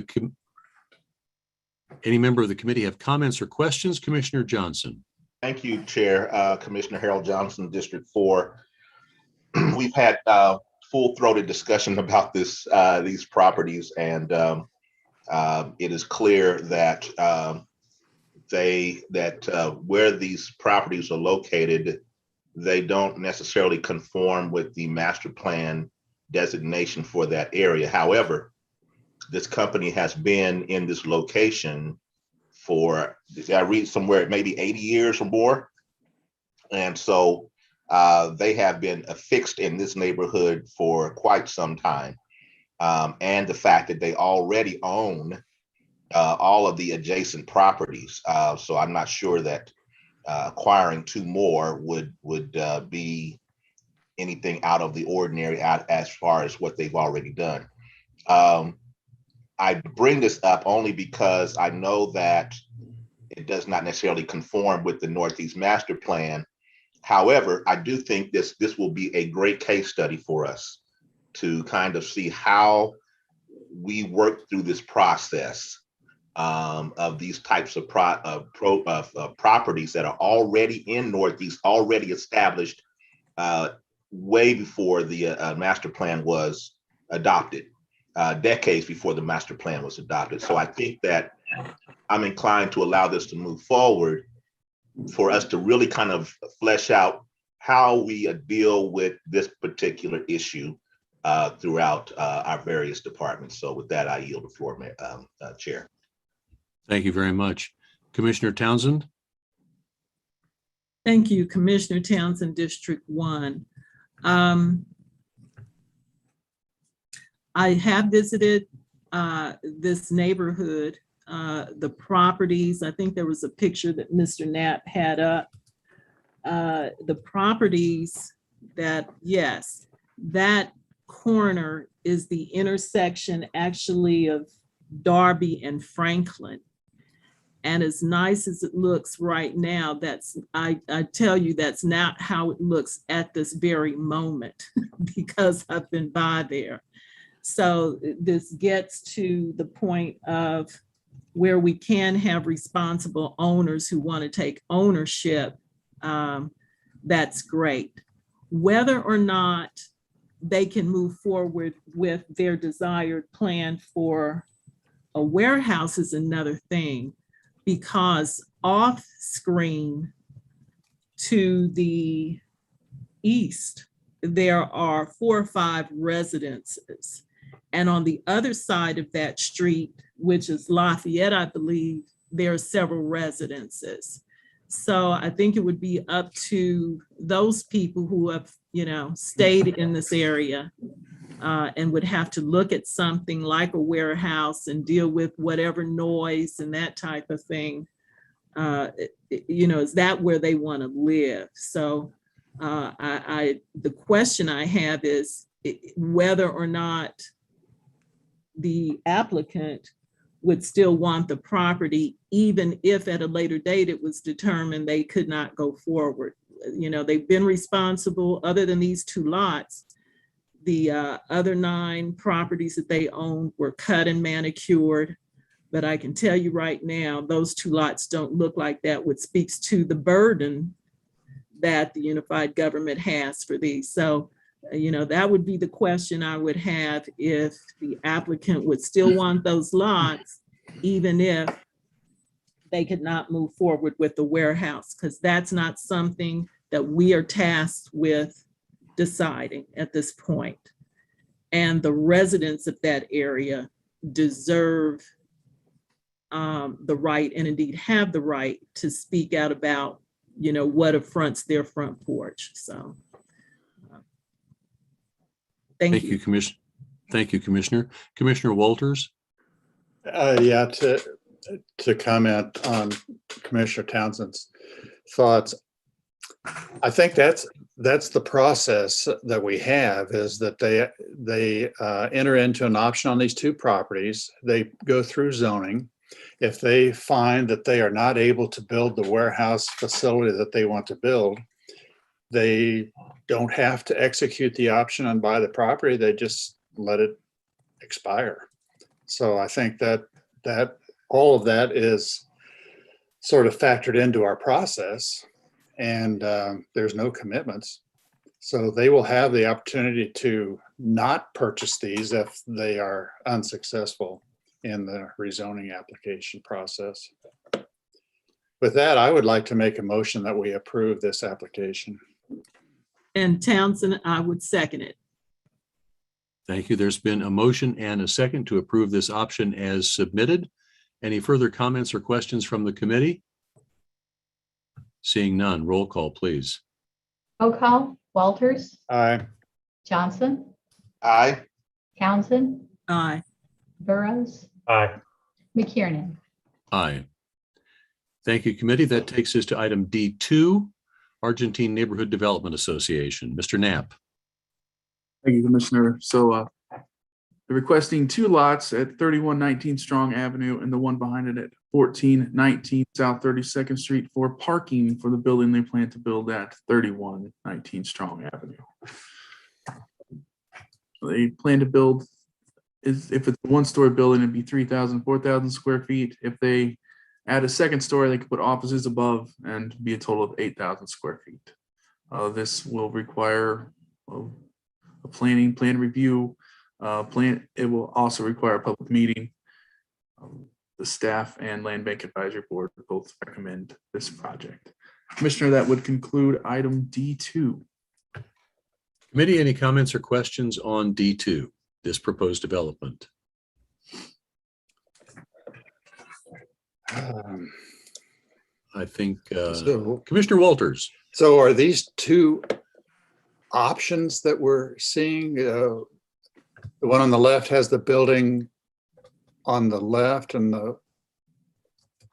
the image on the right has the building on the right. Is that what I'm seeing? Or they are 3 different options for what there's 3 options. Okay. Well, I think this is a tremendous improvement over what we were seeing on this site before. So I would make a motion to approve this application. Commissioner Burroughs, second. Thank you, commissioners. Any other comments or questions from the committee? Any member of the public like to offer public comment on this application? I don't see any hands raised among the attendees. Commissioner Walters, I completely agree with you that this is a much different proposal than was brought before us previously. Roll call, please. Roll call. Walters, Aye. Johnson, Aye. Townsend, Aye. Burroughs, Aye. McKiernan. Aye.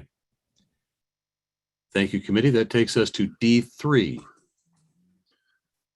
All right, so they are requesting 3 land bank lots on 10th and Minnesota. They currently own 1019 Minnesota Avenue. It's for their church. The church hosts several large events and is looking to expand by building a cafeteria and a playground on these 3 lots. And they also own these 3 lots behind them also. The next steps definitely would be a public meeting. There will be an environs review because of the church itself here is an historic building. So that would include item D3, Commissioner. Yeah, some of us who've been around for a couple of weeks remember that as the Granada Theater and saw a lot of movies in that theater. Any comments or questions from the committee on this application?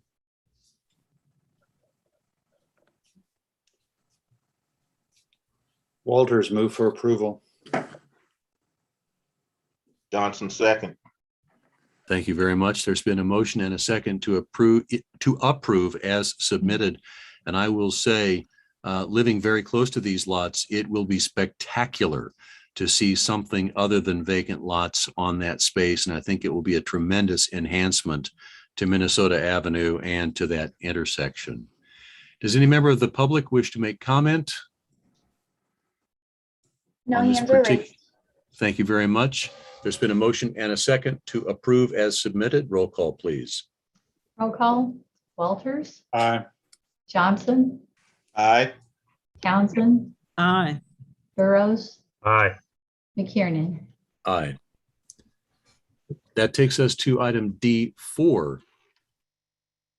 Potential commercial construction on Osage and Pennsylvania Avenues.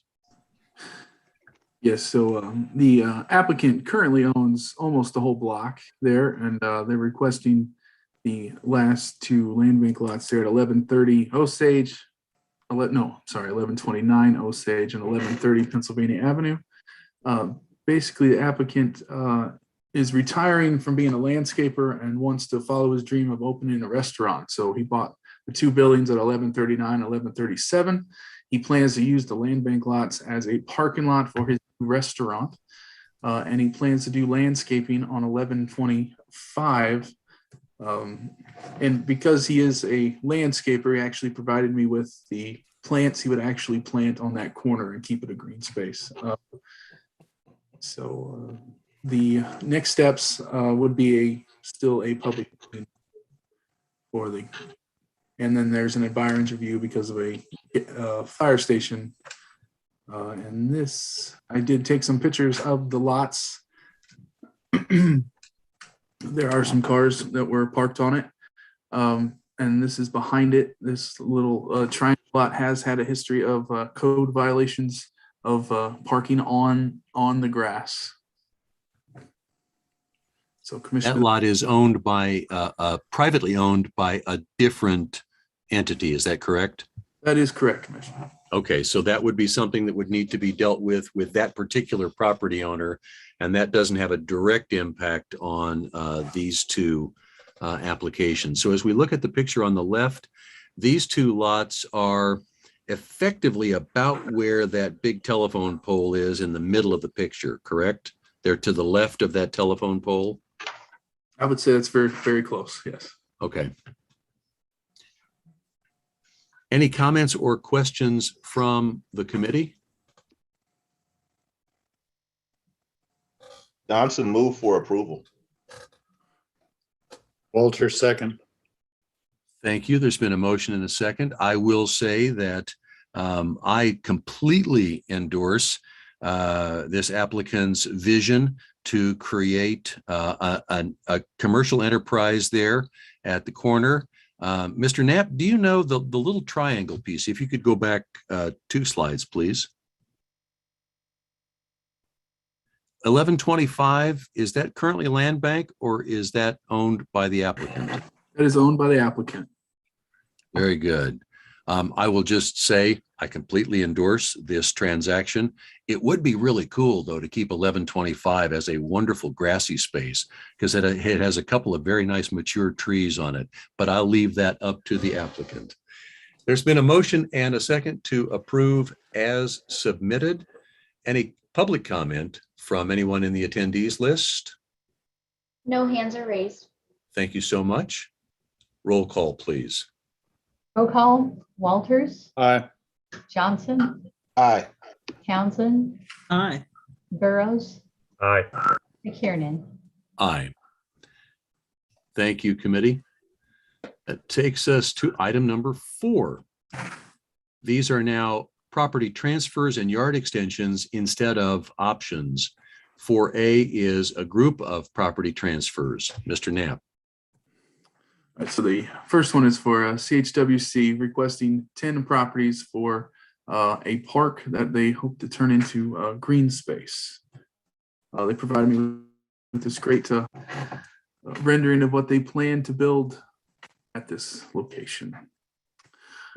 The next steps would be have to vacate the alley, a DRC review, county engineer review, and might require a permit based on ADA requirements.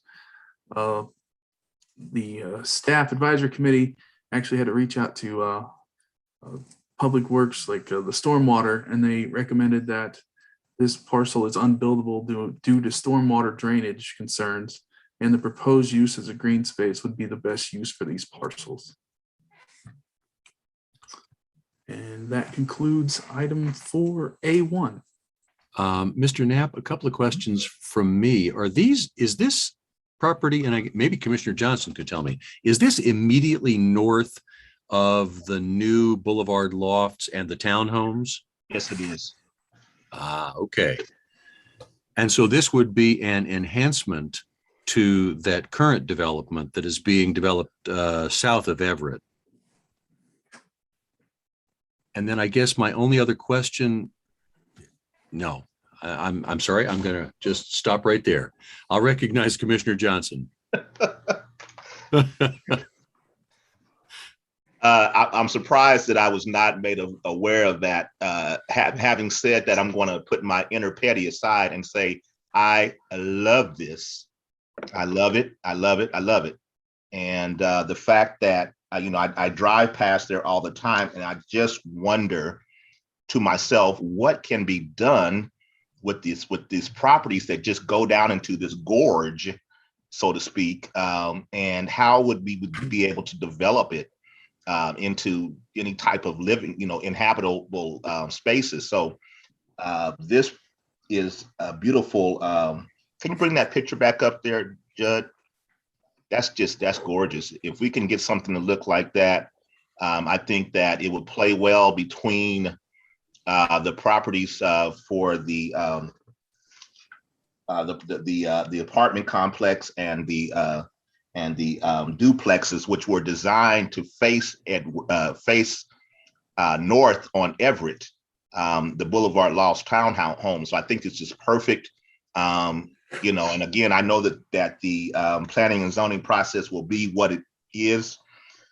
I will say, just as a matter of public comment, that I would hope that we would reach out to Reverend Lamb with the Forest Grove Church, and also the school, because I think there's some real potential opportunities for partnership with both entities. So with that, I'll say I love it one more time, and then I will yield the floor.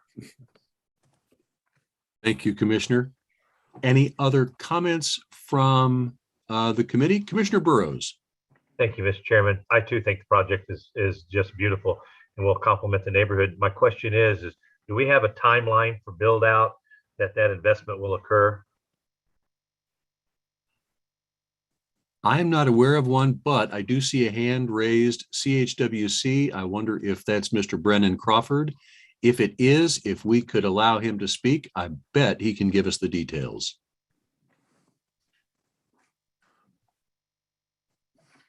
Mr. Crawford, it appears you have been promoted. If you'll unmute, you can address the committee.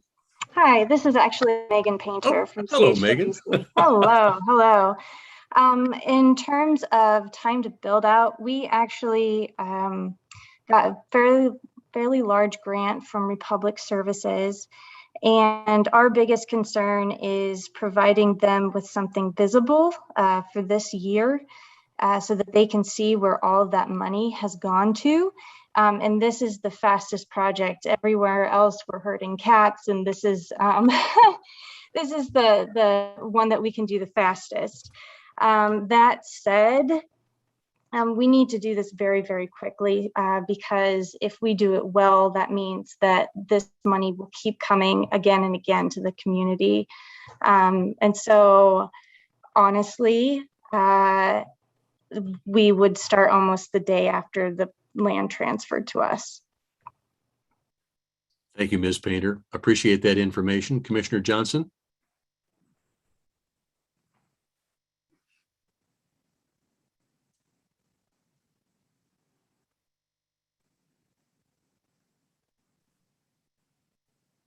Sorry, I'm doing all this wonderful talking and you can't hear me. I love this project. I like the solar powered lights that are indicated. I think that's going to be great. I mean, one of the things we were talking about with the Boulevard loss was safety, and just concerned about the shrubbery that's growing up. I could go on and on. I love the project. Move for approval as submitted. Townsend, second. Thank you. Ms. Painter, thank you for sharing that information with the committee. There's been a motion and a second to approve as submitted. Any other comment or question? Seeing none, roll call, please. Roll call, Walters, Aye. Johnson, Aye. Townsend, Aye. Burroughs, Aye. McKiernan. Aye. That takes us to A2, Mr. Knapp. All right, so this is from the USD 500 requesting 2 lots to add to for a future parking lot at 823 New Jersey and 820 Freeman Avenue. This expansion is in the Douglas Sumner Master Plan from 2007. The staff and Land Bank Advisory Board both recommend the project. That concludes A2, Commissioner. Thank you, Mr. Knapp. Any comments or questions from the committee? Move to approve as submitted, Johnson. Townsend, second. Thank you. There's been a motion and a second to approve as submitted. Any other comments or questions? Seeing none, roll call, please. Roll call, Walters, Aye. Johnson, Aye. Townsend, Aye. Burroughs, Aye. McKiernan. Aye. That takes us to item A3. All right, A3 is a request from the unified government to install a pump station and a force main to provide sewer service to the area of residents. It would probably provide sewer service to 20 or 25 residences. You can see that from the diagram, the pump station will go here, and then the force main will connect into the sewer line over here. They plan to finalize the design by December 2021 and construction beginning in 2022. Staff did say that the pump station would require full screening and landscape buffering. That would conclude A3, Commissioner. Thank you, Mr. Knapp. So this is at oh, that's Gibbs Road there? Okay, thank you. Any comments or questions from the committee?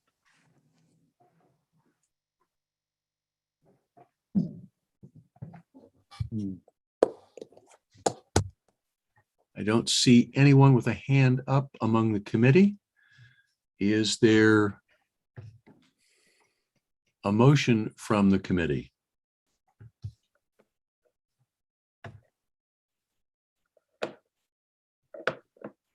I do not hear a motion coming forward from the committee to make this transfer.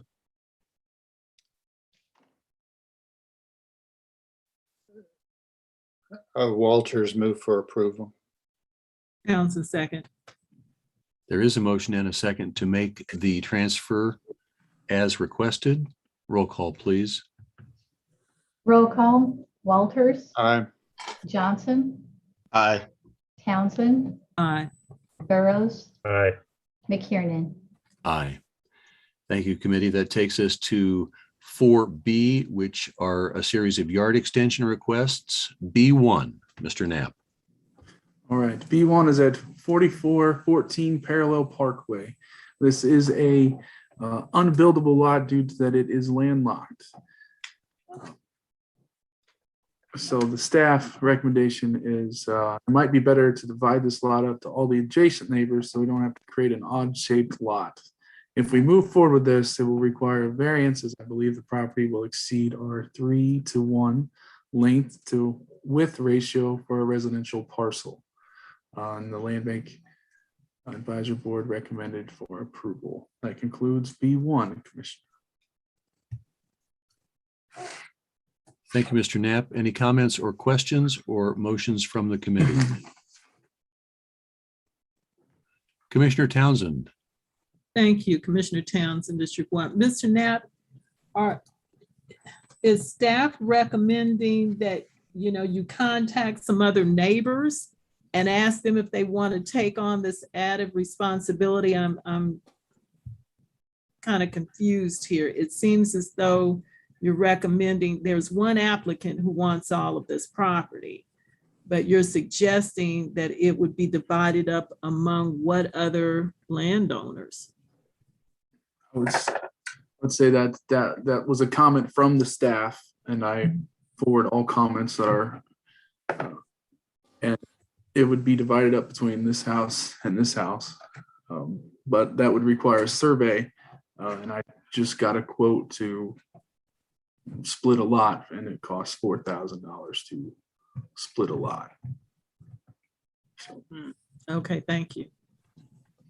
And Commissioner Burroughs, I see that you do have your hand up. Would you indulge me, because I do believe that the applicant is on the attendees list and we could hear from the applicant. Mr. Chairman, that's fine. I'll hold off until we have a chance to hear from the applicant. Thank you, Commissioner. Staff, if we could promote, it looks like Mr. Linares has his hand raised, and if we could allow him to speak. It does appear that he is allowed to at this point. So, Mr. Linares, if you could give the committee some background on your application, please. Hello. Thank you for the opportunity. Can you hear me? Absolutely, we can. Thank you. Okay. Oh, perfect. Well, my wife and I, we don't have like that much living in here. However, that piece of land, the one that we are interested in, it look like really bad. There is like a tall grass, a lot of trees. So a few weeks ago, I even have to kill a snake. So we have a dog, and we would like to buy that land to keep it clean. I think it will be better for us and for our neighborhoods to keep it clean, and because I have the equipment and all that to keep it in shape. I think that it will be really nice if you give me the opportunity to buy it, and you can split it if you want to, but then once again, it will be, the same, because the other two spot, if you divide it like on 3, I think the other 2 spot will keep, like the same way that they are right now. So either way, if you decide to split it on 3, I'm gonna still interested on the spot that belong to me. And if you are okay for me to buy it, the whole the whole spot, I will be okay with it too. That way in the future, if you need to, we have any problem with the electricity or all that, it will be clean and good for you to come and send, people there. Mr. Linares, thank you very much for giving us that background on your application. And so now I'll circle back around to Commissioner Burroughs. Thank you, Mr. Chairman. Commissioner Burroughs, my questions ran very parallel with those that were asked by Commissioner Townsend. There was a little bit of confusion, but Mr. LeVar clearly indicated what it is he wants to do. And I don't know what actions it would take to request all three of them, but he's the only one that's come forward. And anyone that wants to remedy a lot like this and make it part of their home and clean up the neighborhood and get rid of the vermin and things like that, it's all, I'm hard pressed not to be supportive of that, Mr. Chairman. Thank you, Commissioner. Appreciate that. Commissioner Johnson? Thank you, Chair. And I agree with Commissioner Burroughs. Is Mr. Linares, is he still on with us? I do believe we can get him. Yes, he is still talking permitted, and I believe if he wants to, he can still communicate with us. Great. Mr. Linares, thank you for your interest in keeping the properties up. I've just had a question as to whether or not you are currently maintaining that property at 4414 as it stands. No. Okay. But you're saying that if you are able to, then you would then keep it up on a regular basis as your own property then? For sure. Wonderful. Thank you, Mr. Linares. I totally agree with Commissioner Burroughs that if you have a constituent that is concerned about their community and are looking at a place that we consider to be unbuildable, I think that's what Judd, is that what we're saying, this is unbuildable? Yeah. Yes, Commissioner, it is unbuildable. And if you look at the picture that I took of his, you can see that there's a lot of trees behind the house. So. Gotcha. Okay. So I think this would be a good use for the applicant. So with that, I see there's more hands, so I'll yield the floor, Commissioner. Thank you, Commissioner. Commissioner Townsend. Thank you, Chair. Commissioner Townsend, District 1. Mr. Linares, thank you for wanting to step up and take responsibility for the entire lot. I appreciate better now what the circumstance is. And also from Mr. Knapp's explanation, my concern with that recommendation is I didn't even appreciate that there was going to be such a cost involved in the proposal, but that may not be a job that other landowners want to take on. But Mr. Linares has stepped up and wants to take that on. So I would move to approve his application. Johnson, second. Thank you. There has been a motion and a second to approve this extension as submitted. Any other comments or questions from the committee? Seeing none, roll call, please. Roll call.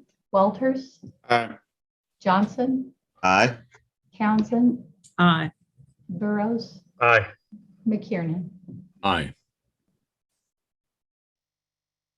That takes us to B2, Mr. Knapp. All right, so B2 is sorry. Requesting the land bank lot at 3451R North 39th Street. This is an unbuildable lot because it is landlocked. The applicant requesting it lives at 3800 Weaver Court, and they have a Montessori school there. for grades 1st through 8th, and they are focused on biology, and they take nature walks, and they would like this property to be added to there so they could create trails and take their students for walks. I did go by and take a picture of the school, and they have a little classroom out here. It says welcome to our nature classroom in their front yard also. The staff advisory committee said this would require a variance due to the 3-to-1 ratio again. And the land bank advisory board recommended the transfer. That concludes item B2. Thank you, Mr. Knapp. Any comments or questions or motions from the committee? Walters move for approval. Thank you, Commissioner. I'll recognize Commissioner Townsend. Well, I'll second that. I was going to also thank the applicant. I do recall the body as a whole acting on the Montessori application earlier this year. So again, I think it would be a nice adjunct to their outdoor class space. So thanks to the applicant for wanting to step up and do that. So I second that motion. One question I do have, not that it would make any difference to the second. The variance would come from what, planning and zoning, Mr. Knapp? That is correct. So okay. All right. Thank you. Thank you, Second. committee. Move to second if I didn't say that already. Thank you, Commissioner. There's been a motion and a second to approve this as submitted.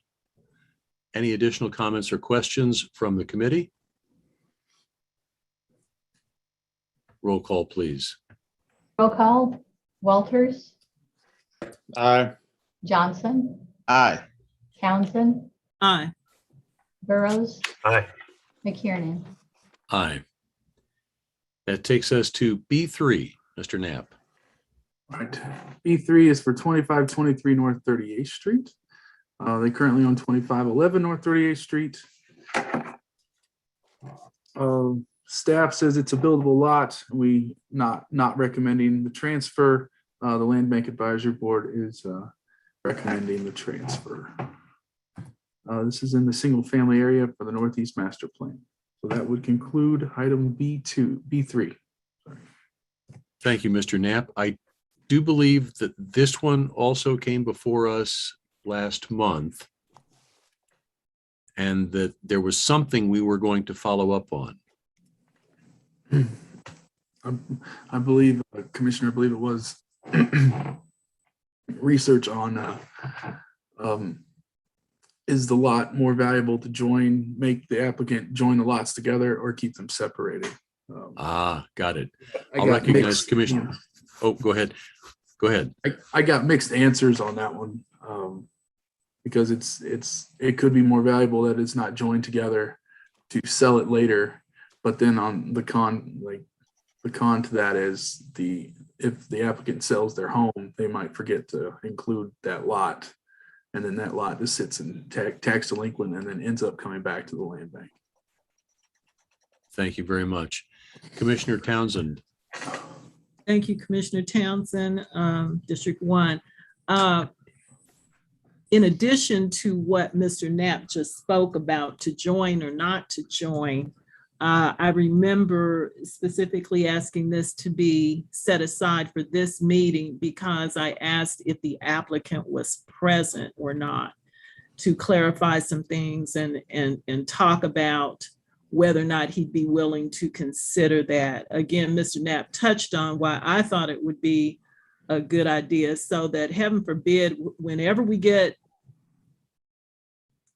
land bank lots out of the land bank, the last thing I certainly would want to see is that they come back in because someone who was in a home moves away, heaven forbid, goes to glory, but that vacant lot is not thought about later, and it becomes an orphan again and another problem because nobody is maintaining it. So to join the parcels was just a way to make sure that if that home ever transferred, then the new owners are put on notice. You've also got this lot, but the real reason I recall it being put aside was for the applicant to appear. So I don't know, Mr. Chairman, if you can see if he's here or not.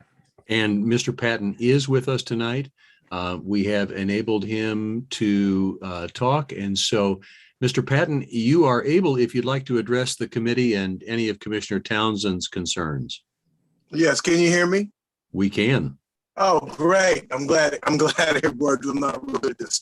I definitely want to connect a parcel to what I own. The history of the land is that the house burned down maybe 3 years ago. The Unified came, they tore it down and they planted grass. And I've been maintaining it for the last 3 years. Every time I cut my grass, I cut it. Every time somebody throws a cup out or bottle out, I clean it up. I've been maintaining it for the last 3 years, and I would like to connect it all into one big parcel. And like she said, heaven bid, I go to glory or move or something. But I want all of it to be one parcel of property that I own. And like I said, I have been maintaining it. I've been the one cutting it and keeping it clean for the last 3 years. Every time, once a week, I cut my grass. I cut it to make it look nice because I don't want a big weedy place next to my house with a lot of grass and snakes and mice and all this. So I've just been maintaining it since it's been torn down and the grass has been planted. Mr. Patton, we certainly thank you for all the work that you have put in on behalf of the neighborhood. And we'll see if any of the rest of the committee has any further questions. I'll recognize Commissioner Johnson. Thank you, Chair. To Mr. Patton again, I don't have a lot. I just want to tell you thank you for being a concerned citizen. We are fighting in so many different ways, trying to make sure that we are reducing blight around our community, and it is constituents like you that are helping us to fight this valiant fight. So again, I just want to appreciate the work that you've done. This is something I certainly would support, but I'll yield the floor for other comments. So thank you, Chair. Thank you, Commissioner. I'll recognize Commissioner Townsend.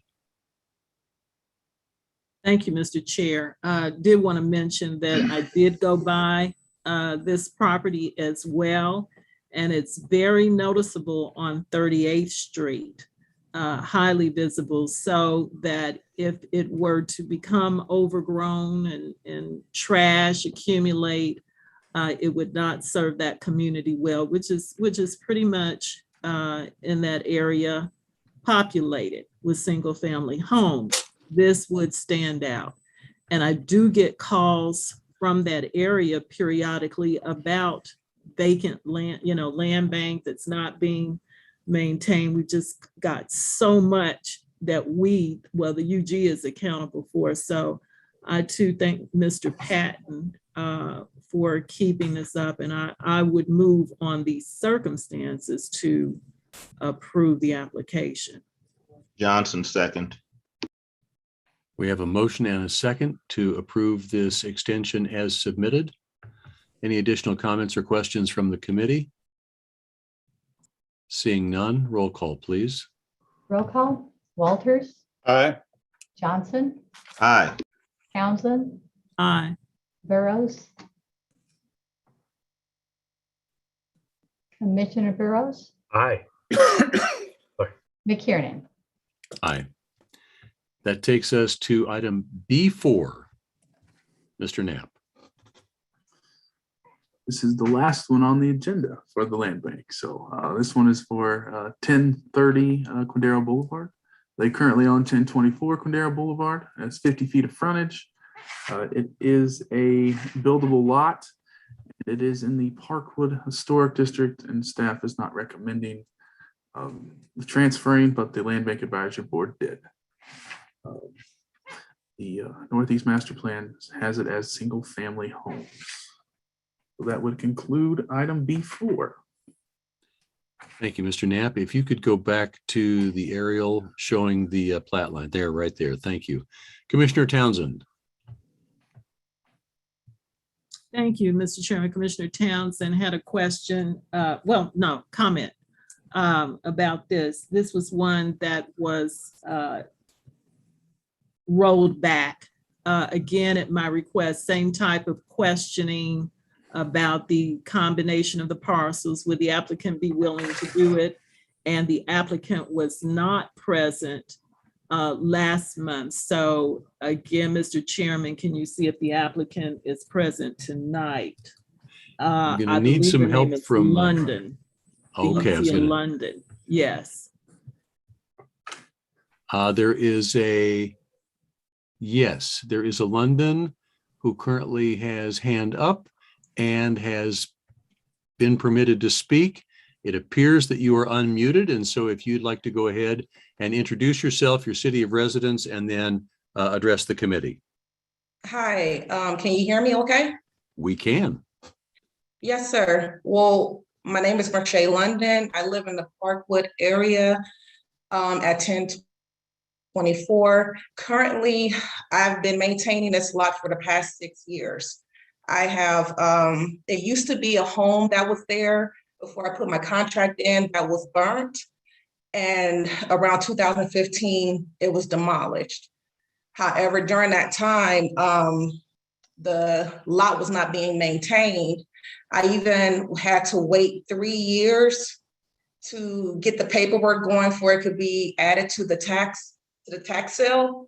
And I was outbid and the person did not come back and pay for it. And it rolled over to the land bank.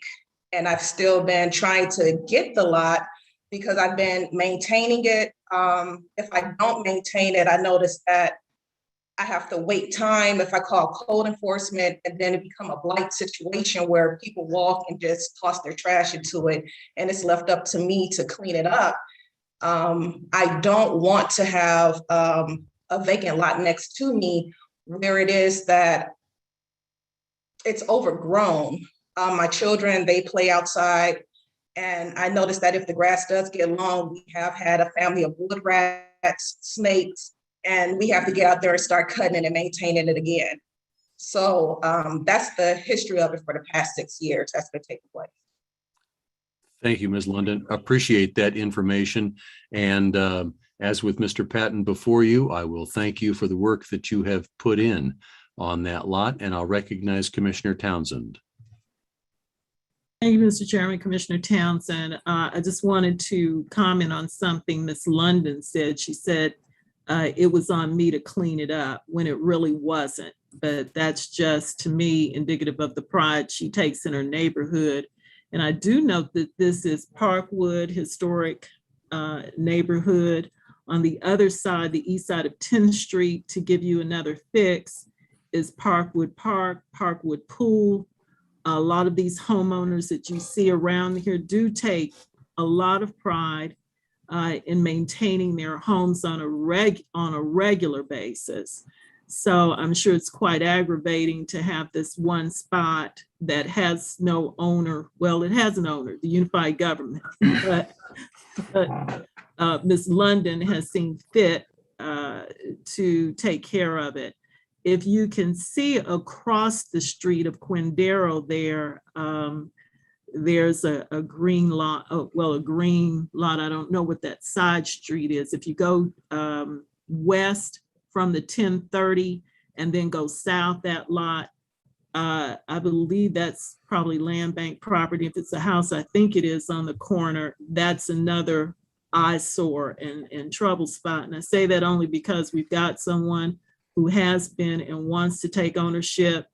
I don't recall if Ms. London mentioned, but again, I would hope the same thing, that she would, well, let me just ask the question, would she be willing to also include this parcel or add this parcel in? Again, if she moves to Hollywood or goes on to Glory, we don't want 1030 to fall by the wayside because someone who buys 1024 doesn't know that they also might be responsible for that. So that was the question I'd have for Ms. London. Yes, London? Yes, sir. Go Yes, ahead. Madam Yeah, Commissioner, I will be more than happy to combine the parcels and continue to care for them. Okay.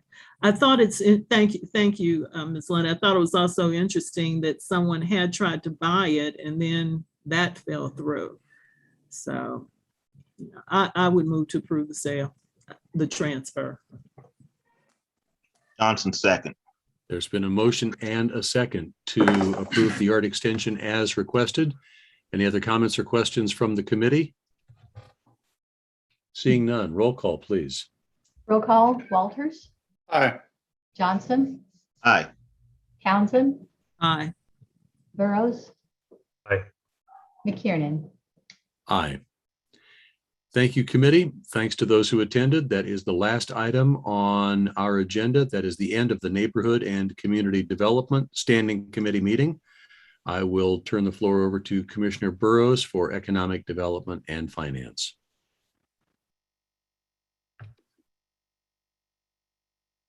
Thank you, Commissioner McKiernan.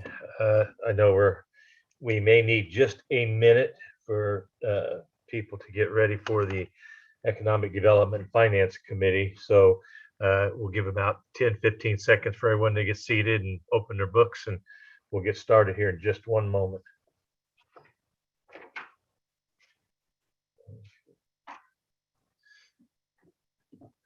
Okay.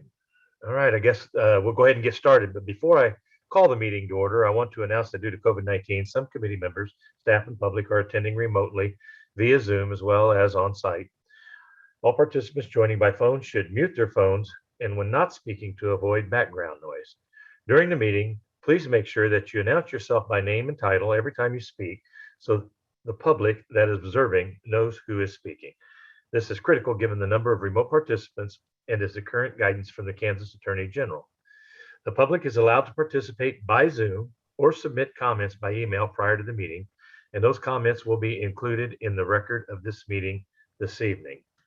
At this time, I will now call the meeting of the Economic Development Finance Standing Committee to order and would ask the clerk to please call roll. Roll call, Brian, Here. Walters, Here. Johnson, Here. Townsend, Here. McKiernan, Here. Burroughs. Here. And before we get started, I would like to welcome Jeff Bryant from the BPU board for being with us this evening. So with that, committee, the next item on the agenda is the approval of minutes.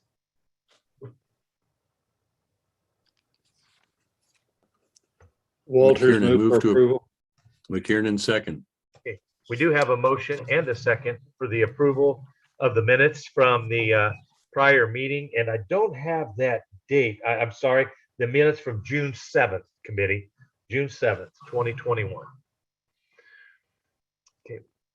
I would ask the clerk, please call roll. Sure. Roll call, Brian, Aye. Walters, Aye. Johnson, Aye. Townsend, Aye. McKiernan, Aye. Burroughs. Aye. Thank you, committee. We do have the agenda this evening. We do have 3 items. 2 will require action. 1 of them will be for information only. So with that, let's get started with item number 1. That is a resolution. It's the first amendment to development agreement for the Village West Apartments 3. And I do believe that Catherine Carter, Director of Economic Development, is here to visit with us about the resolution. Catherine? Good evening. Here, let me share my screen.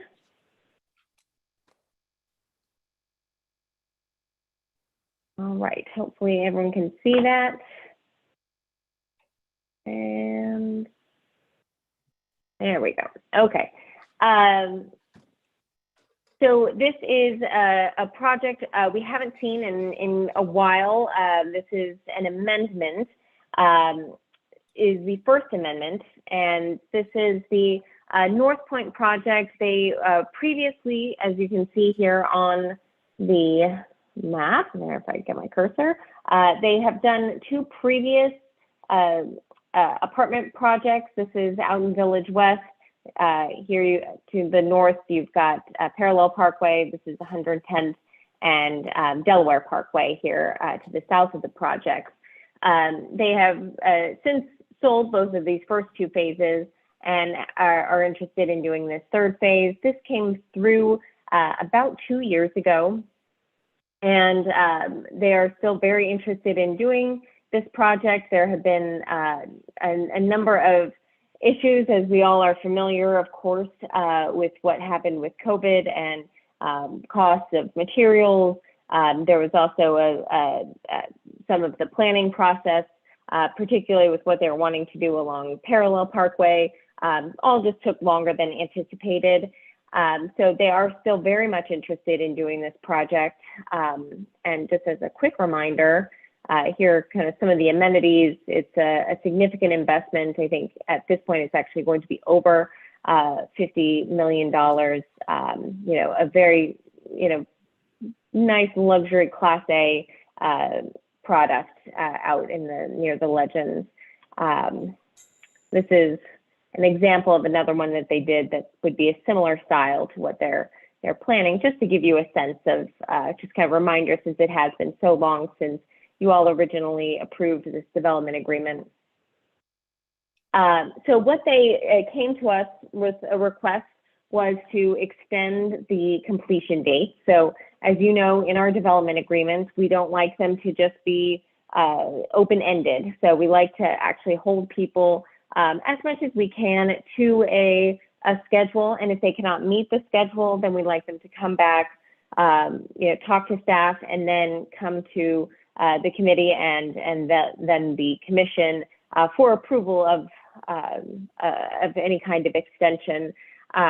These seem reasonable under the circumstances. There is a bit of public infrastructure that is also in this project. So originally, the entire project was required to be done by December 31st of 2022. They have come to us. This again is North Point, who has a very good track record of actually doing almost every project on time or early. So this is a bit of an anomaly, but they came to us to request that the completion of the public infrastructure, we changed that date to July 1st, 2023, and then the completion of the entire apartment complex to August 1st, 2024. Now, I will say, just because these dates are put out, they purposefully gave themselves additional buffer so that they do not have to come back again, as we've seen other projects, or, you know, you kind of hear the over and over again. So what the folks in North Point have told me is that they fully intend to beat these proposed dates, and so requested that we consider those. We determined that yes, while these dates that seems reasonable, but there is a significant amount of time that has lapsed between when we first did the original development agreement to today, and then if we're anticipating another potentially couple of years before the apartments are done, what does that do to the pilot schedule? And again, this is this project came through, received industrial revenue bonds, and so had a pilot schedule, which is payment in lieu of taxes, put in place that gave them a moderate abatement, but really was a way for us to get pretty much the full value of the taxes, you know, while using the industrial revenue bonds as kind of a way to can have that certainty of what they were going to pay, as well as a way to reimburse the public infrastructure.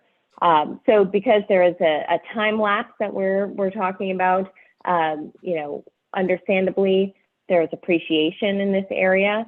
So we have increased the pilot schedule, both with the LMW goals, which again, we fully anticipate they would hit all those goals.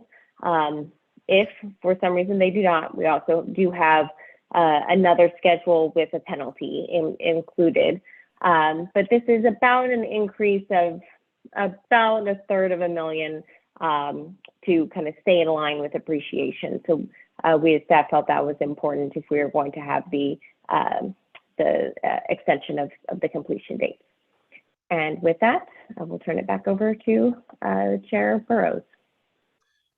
Thank you, Ms. Carter. Committee, any questions?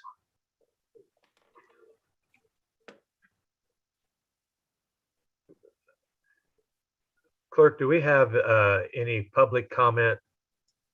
Anyone speaking that would like to speak in support of the project? No public comments were received. Okay.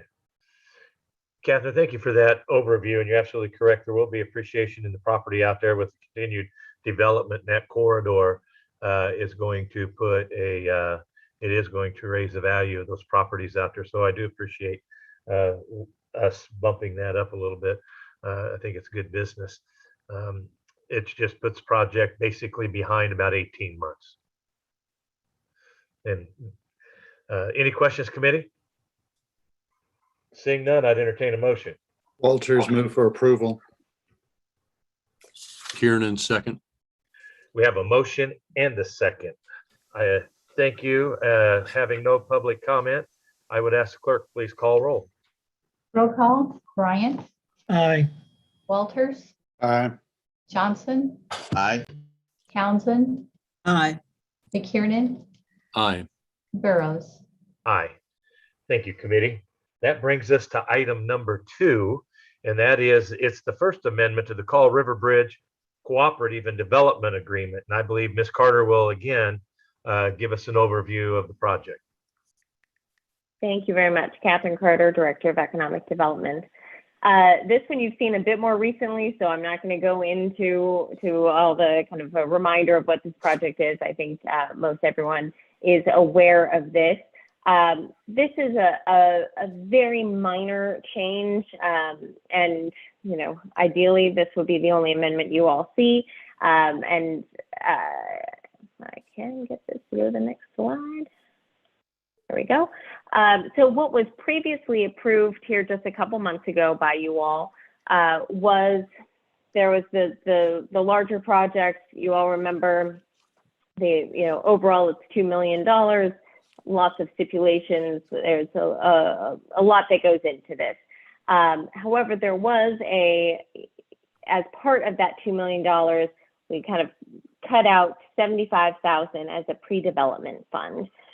This was an idea that, to really get this project moving, they're in the middle of a lot of their fundraising and private fundraising, philanthropic fundraising, with the intention of they will have to get the $2 million, they will have to raise almost $4 million to kind of unlock the access to the rest of the funding provided by the unified government.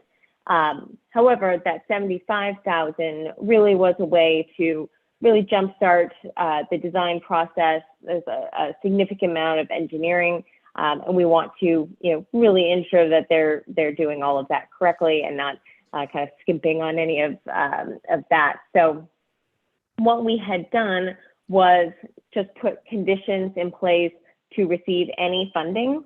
As you can see with this list here, there was a proof of the one-to-one match. So this is even the $75,000. There was never a thought that we would just give them $75,000.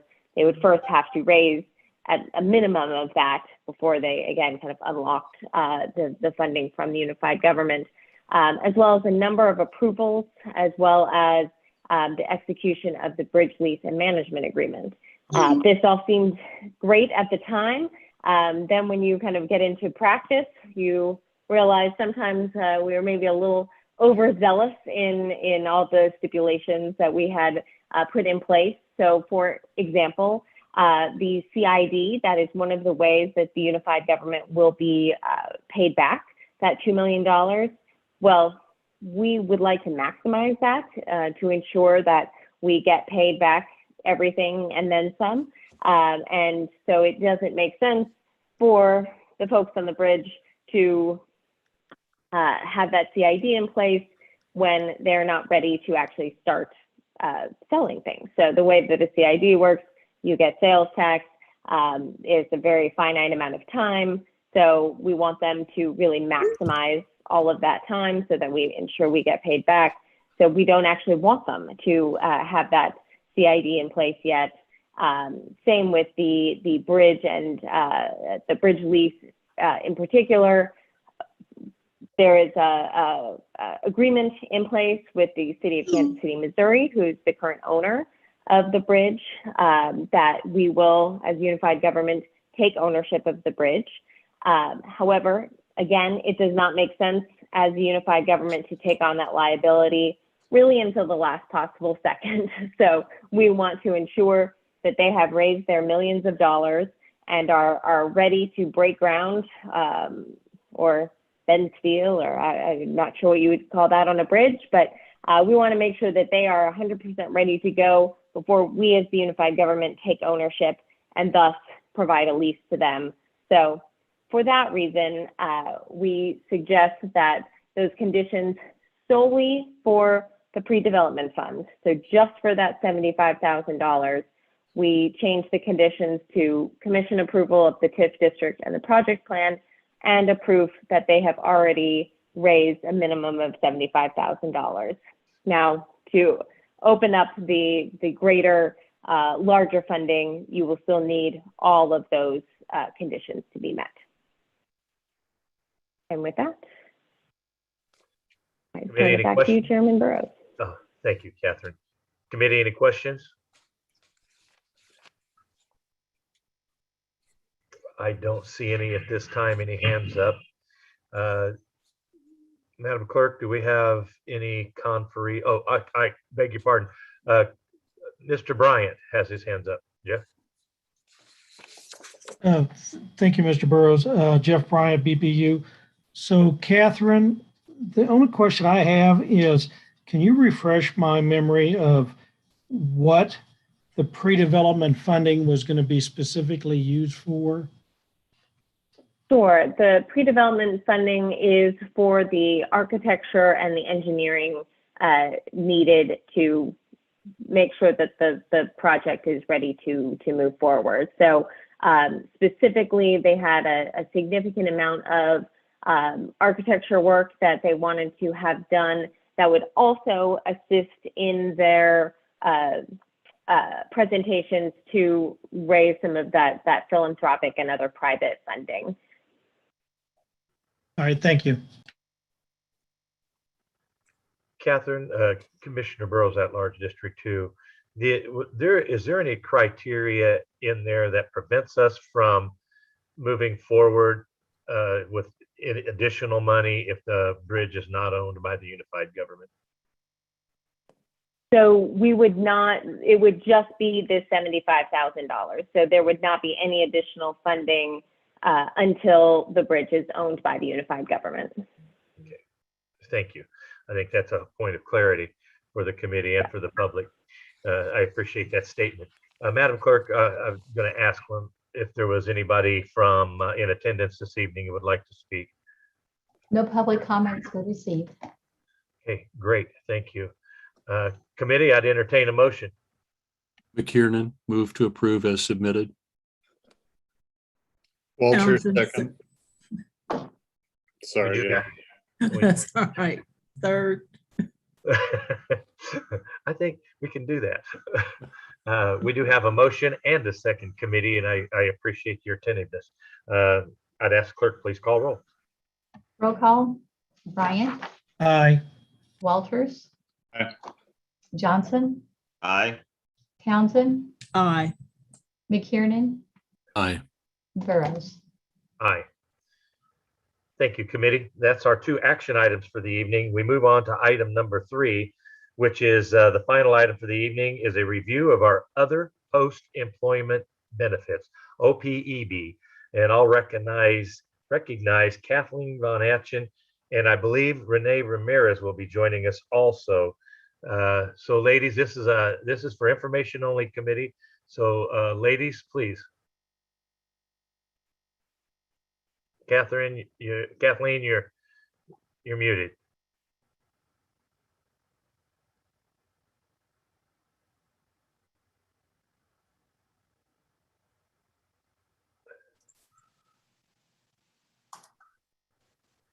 So good evening. Thank you very much for patiently waiting for my presentation here. So just to give you some context, today's presentation is on the unified government's other post-employment benefits liability.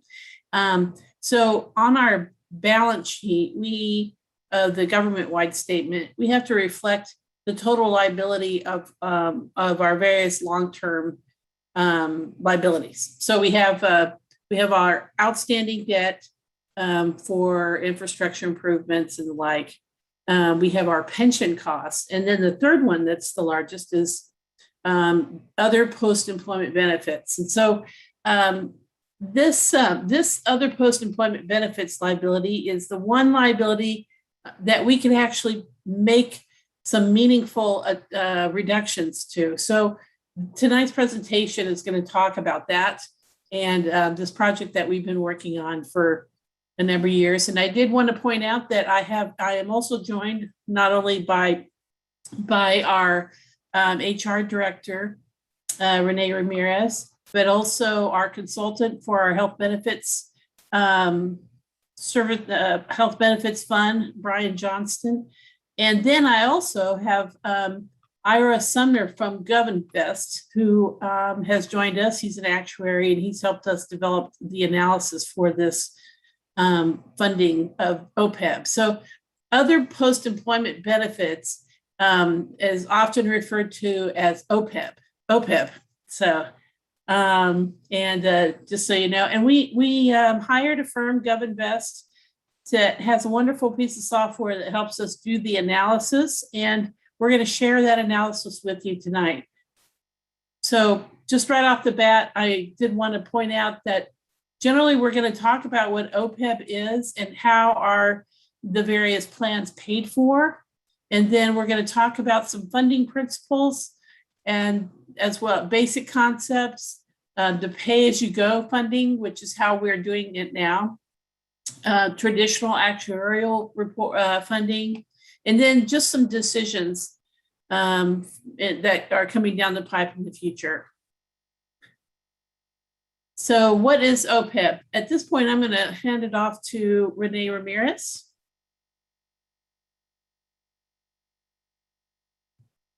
Thank you, Kathleen. Renee Ramirez, Director of Human Resources. With us this evening, we also have Bonnie Blosser, who is our Benefits Administrator as well. And as you all know, OPEB, which stands for the Other Post-Employment Benefits, these are retirement benefits other than pensions paid by the unified government on behalf of our retirees and their eligible dependents. Some of these benefits include retiree health benefits, the retiree dental benefits, and our vision benefits. These do exclude any pensions like the CAPERS and KP&F and any severance pay. So unlike the pensions, OPEBs are currently based on healthcare benefit costs during the years that a retiree and their beneficiaries are eligible. Under a Kansas state statute that's represented here in 12-5040, it does require the unified government to offer the same level of benefits to its retirees that it offers to its employees, and that is up until the age of 65. Our current HR policy for the unified government does extend these benefits beyond age 65 to our retirees who reach age 65 when they become Medicare eligible. And at that point, Medicare becomes their primary insurance, and the unified government health plan becomes secondary insurance for these post-65 retiree employees who are still on our benefits. And with that, I'm turning it back over to Kathleen. Right. So now we're going to walk through how these benefits are currently funded, and then I'm going to pass it on to the actuary, Ira Sumner, who will talk more about how the OPEB could be funded. All right. So just in general, the overview of OPEB funding, there's the basic funding principle, there's the traditional actuarial funding amount, and then there's sort of a hybrid amount. And so generally speaking, generally speaking, when you're setting up an OPEB fund, it's just a simple concept of money in equals money out. And money in includes all the employer contributions to the health benefits fund, as well as the employee contributions, plus any kind of investment return that we get. And so all those funds are deposited into the OPEB fund. And then what comes out are the healthcare claims or payments made to our healthcare providers and any other expenses. And some of the basic assumptions that drive the costs or the revenue coming in is basic economics, the medical inflation rate, the investment return, as well as the demographics of our both our active employees and retirees, whether they're retired or disabled. So there are various, as I mentioned, various funding approaches, and the basic discussion of the most common approaches are found as follows. So the payment approach that we're currently utilizing right now is called pay-as-you-go. And how that works is we pay any kind of retiree health claims as they come due in that given year. And we don't collect any additional contributions and build assets that can then be used to generate investment income. We just bring in the contributions and then pay out any kind of healthcare claim costs. And so when we're trying to determine what our liability is, given this scenario, the future liability is dependent on using a discount rate, which is basically an assumption of what kind of investment earnings would we receive in the future. And so right now, because we are on a pay-go basis, the accounting standards require that discount rate be very low. And so right now it's ranging in the 2 to 3% range. If we were to actually set up with a trust, which is what we're talking about tonight, is to set up a trust. If we were to set up this trust, and we contributed more than the cost of our normal claims, then that investment income could grow at a greater rate than the 2 to 3%. Because right now our investments are limited by the state statutes in terms of we can only buy CDs or treasury bonds, very low yielding fixed income. And if we set up a trust, then the assets could grow by investing in securities or other types of investments. So I'm going to pass it on now to Ira, who's going to talk a little bit more about these charts. So go ahead and take it away, Ira. Okay, so what this graph is showing is how much your payments are each year right now under the method you're currently using, the pay-as-you-go. And what you can see is that the benefit payments that you're paying to your current retirees are expected to increase faster than your revenues. So if you think it's eating up a big chunk of your budget now, just look down the road and it's just going to be getting bigger and bigger and bigger. And the reasons for this are because medical costs are growing faster than inflation and have been for the last few decades. In general, if you average it over any prolonged period, medical costs are going at least twice as fast as inflation. Every once in a while, we get it under control for a year or two, and then medical industry figures out a new way to charge more money for something. So the medical costs keep going up.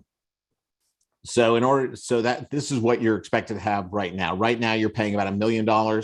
If we look out a decade, it's going to double. We look out another decade, it's going to double again. And you're projected to be over 6 million by 2045. Go to the next slide. And the thing is, without having an offsetting asset, the liability on your books is big now. It's 100 million right now, or 93 million right now. It's also projected to grow faster than revenues, so that it's expected to be over $500 million 25 years from now.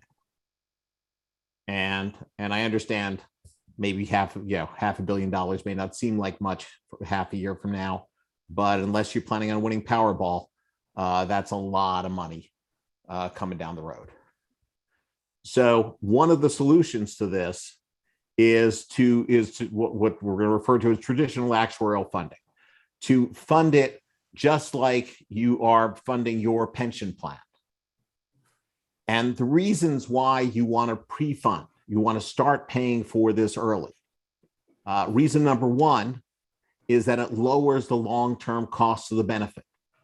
You start putting money away, then over time, just like with your pensions, most of the money going out the door is going to come from investment return rather than coming from your contributions.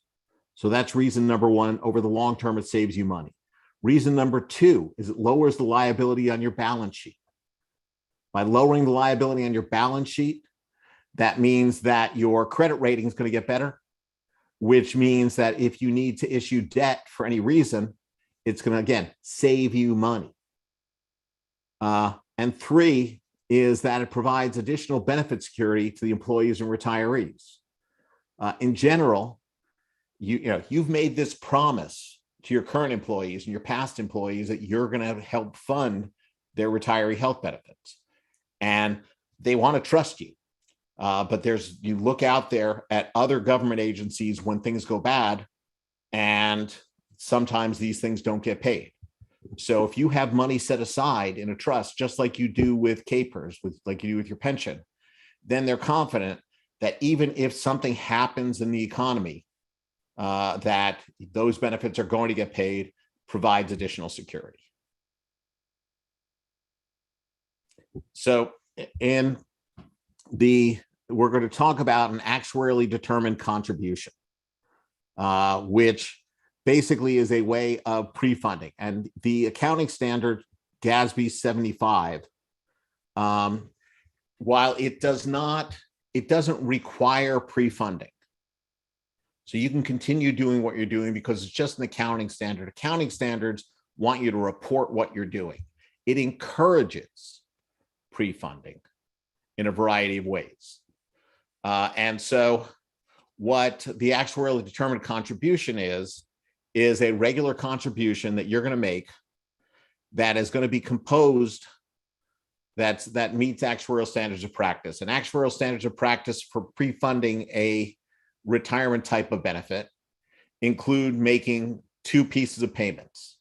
One is the normal cost. That's the cost for each year of service as it's earned.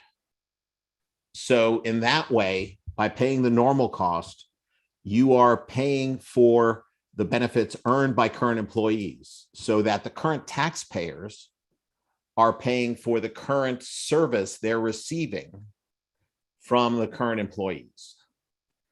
The second piece is an unfunded liability payment, and that's to cover past liabilities that have not been funded for whatever reason.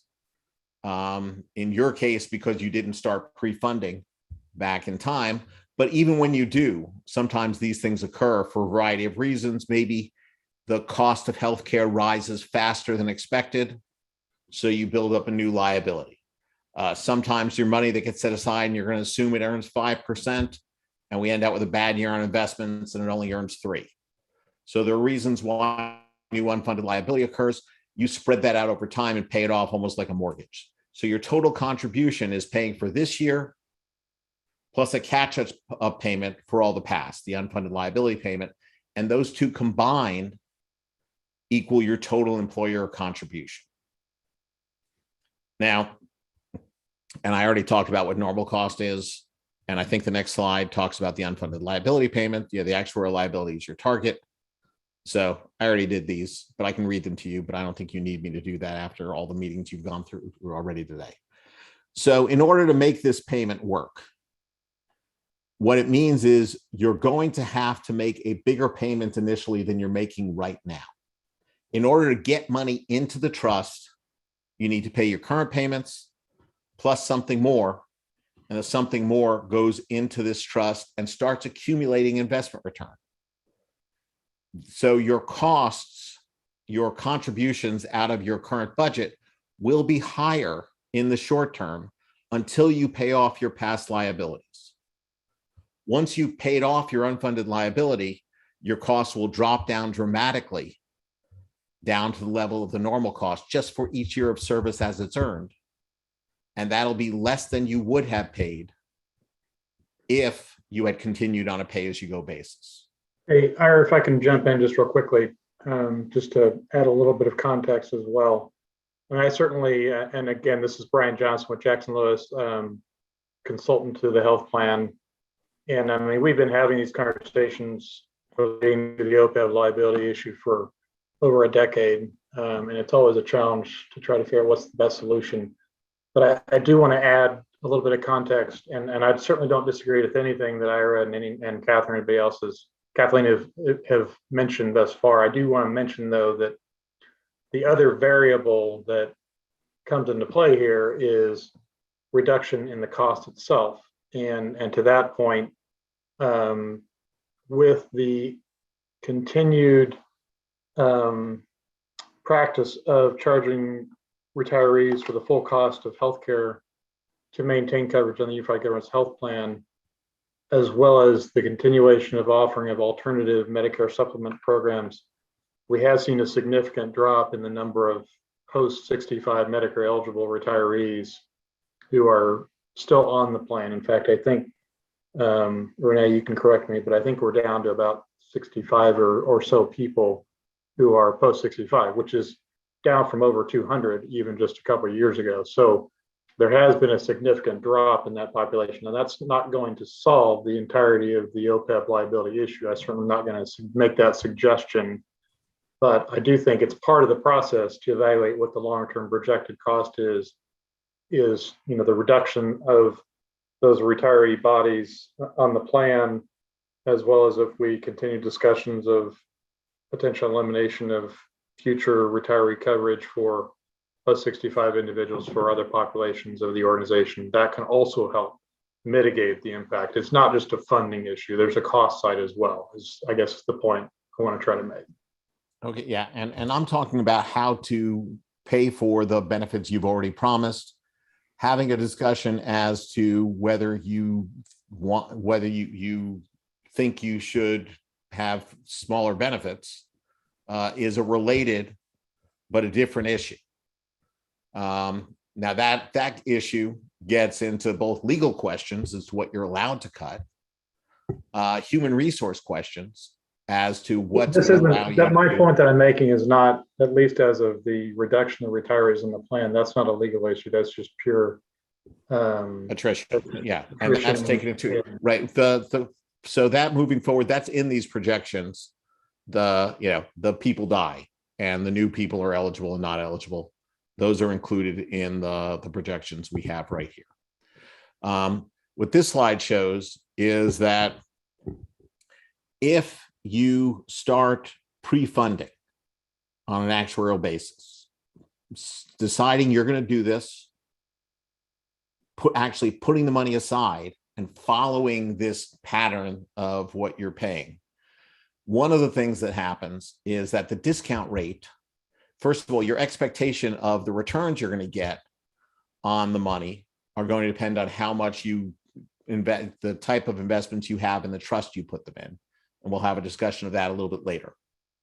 But let's assume you're going to be conservative, but not too conservative. So you're getting in the 5 to 6% range on investments. Your liabilities on your books will begin to drop immediately because you have a funding policy in place that will pay for all the benefits eventually and is being followed. So the accounting standards allow you to drop your liability. So you get a drop in the liability right away by switching your discount rate from the current 2 to 3% to the 5 to 6% range. The more money that's expected to come in the future from investment return means the less money that needs to come from you. So so higher return assumption, lower liabilities, your books look better right away. So there's a double hit, right? So while it's going to affect you by, and we'll show you the amounts, causing money to come out of your budget in the short term, your balance sheet is going to look a lot better in the short term if you make this move. And eventually, as you begin paying this thing off, by about 20 years from now, 15 years from now, based on the assumptions that we put here, just for one example, your liability is going to be down to zero. At which point, again, contributions much lower in the future, giving you a lot more budget flexibility for future boards. Next slide. So comparing the unfunded liability, the green is what you currently have. And you see it's going up from 90 something million all the way up to $500 million. On the other hand, if you make the switch, if today, I know it's not on the agenda today, so next meeting, you decide you're going ahead with this, and you start putting the money aside, and it starts getting the investment return of 6%, your 90 million liability gets cut in half to 45 million right away, and continues to slowly go down to zero over the next 15 years, helping your balance sheet. Next slide. In the short term, again, in order to make this happen, you need to take cash out of your budget. And I'm not here to tell you where that cash is coming from because I have no idea. But that's part of what basically what we're hoping to get in terms of guidance is the board to say, go ahead, give us a suggestion, help us find the money, start moving ahead in this direction. So if we went full actuarial funding, and there are places to go in between this, your contribution would go from the 1.1 million you're paying now up to 5.7 million in this next fiscal year.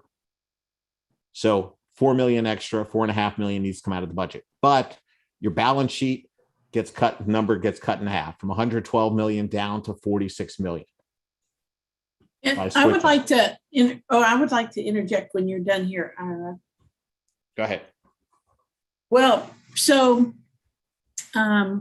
this difference here, roughly $4 or $5 million, this is on an annual basis. This assumes that we were to immediately fully fund our OPEB liability and meet our actuarial determined contribution at the highest rate so that we are fully funded in 15 or 20 years. But if you set up a trust, you don't have any requirement to start funding right at this high level. You can phase it in over time. So, the first year you can start with an extra million and then you bump it up to another million or whatever is decided. So what we're talking about today is just providing you with an overview of this project and what we're looking at. And then the next steps will be, we're going to form a committee of administration as well as representatives from our unions. And we're going to talk about what's affordable and what's from a financial standpoint. And then after that, we will come back sometime in the spring with the documentation to establish the trust and some recommendations for this funding level. So this is just an example of what the actuarial determined contribution would be given certain assumptions. Okay. And that is sort of its conservative end of let's start funding quickly is the actuarial funding. Pay as you go is we're doing as little as we possibly can each year. And so that's sort of the range.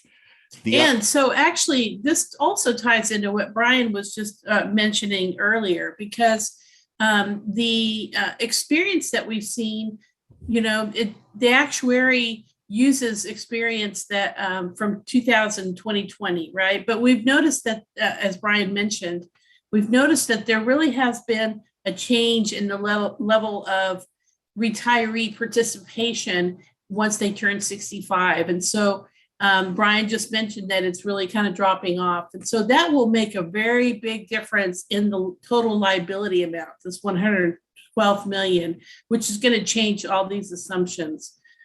So, we have to update the actuary every year, and that is based on data from the prior year. So So, the number's always changing.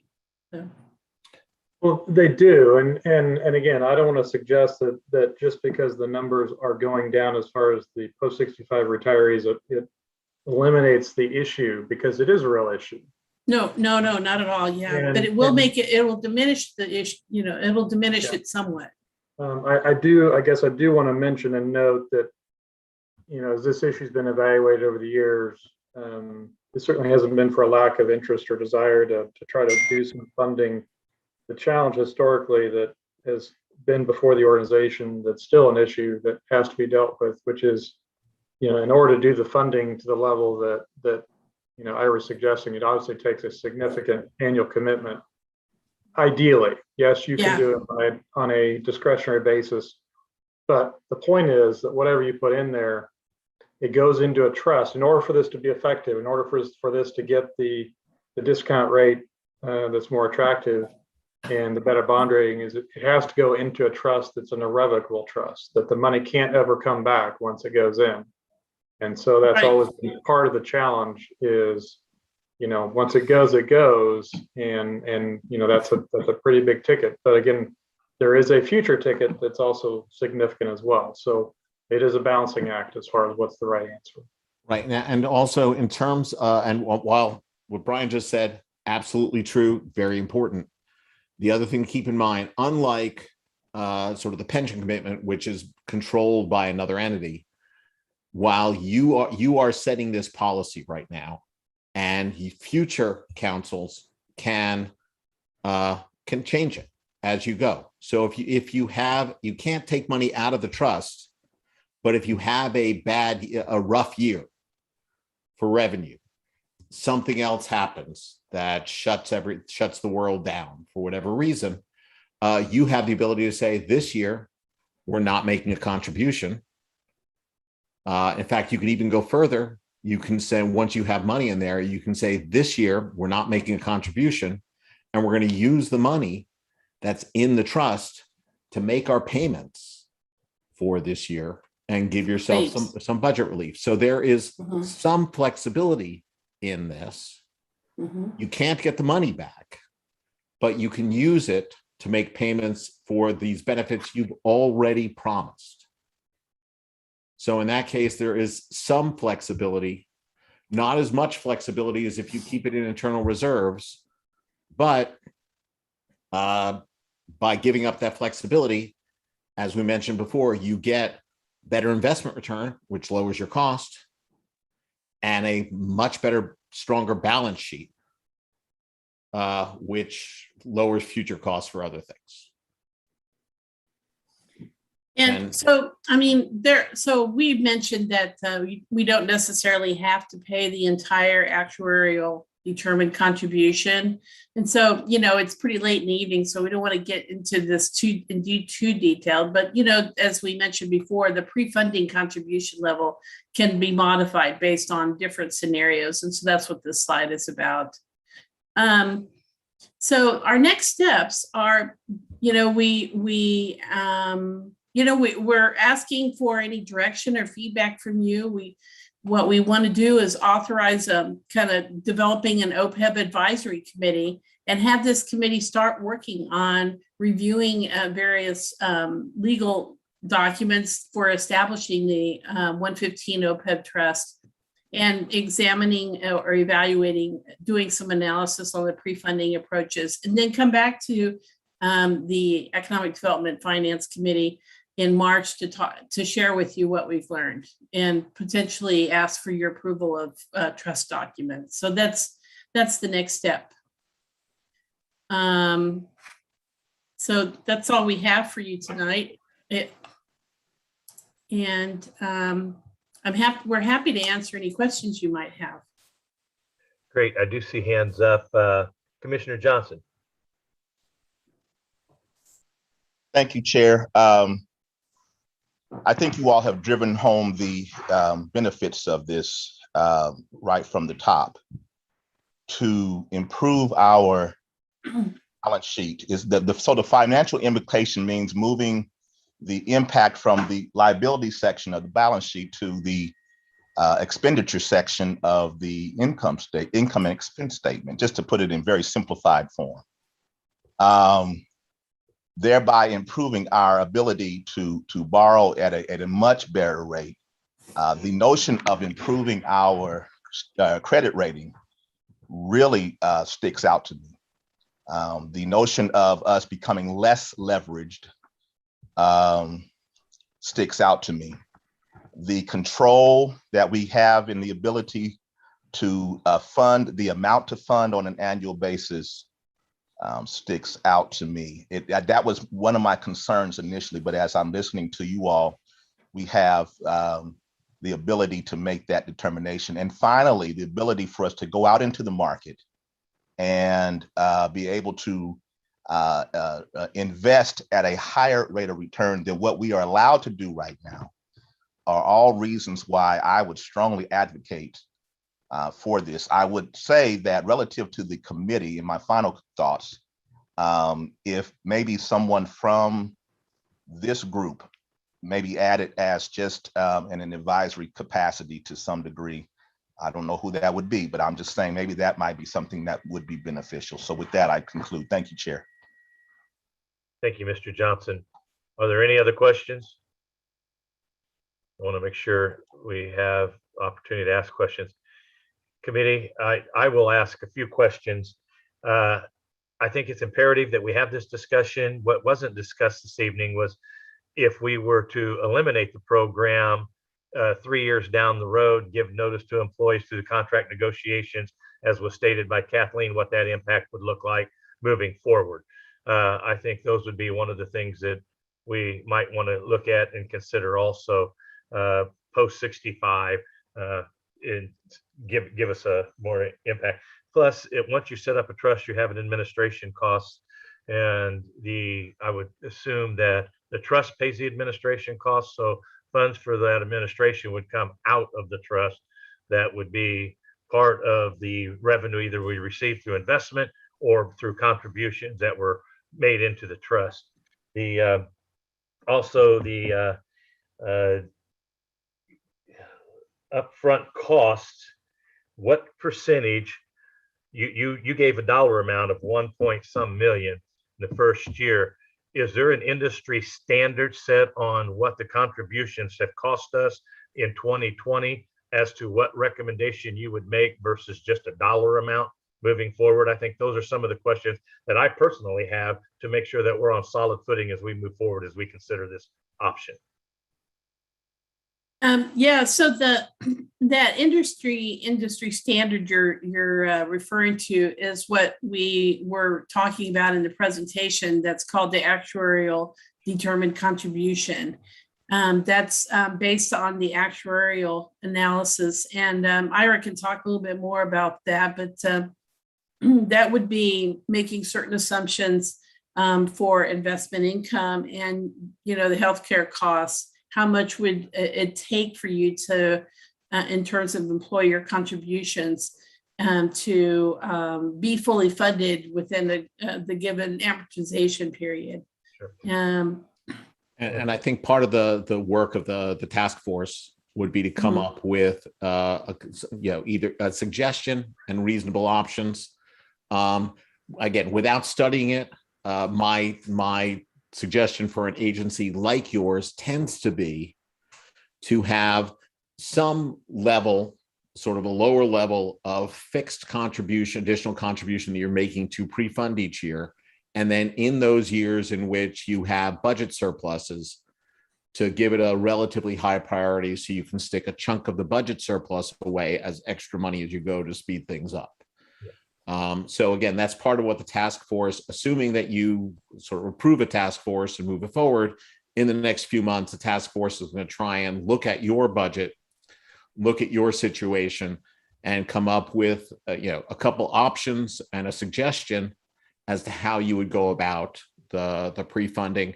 And again, remembering that what you feel works for you in 2021, 2022 isn't necessarily what's going to be working for you in 2024, 2030. So you'll have the option of reviewing it on a regular basis And anytime something extraordinary comes up, reassessing where you are at that point in time. Well, thank you for those comments. I have a number of other questions, but for the point of expediency, we'll have an opportunity to revisit this as we move forward. Committee, I would ask that if you have questions, please reach out to Kathleen with those questions.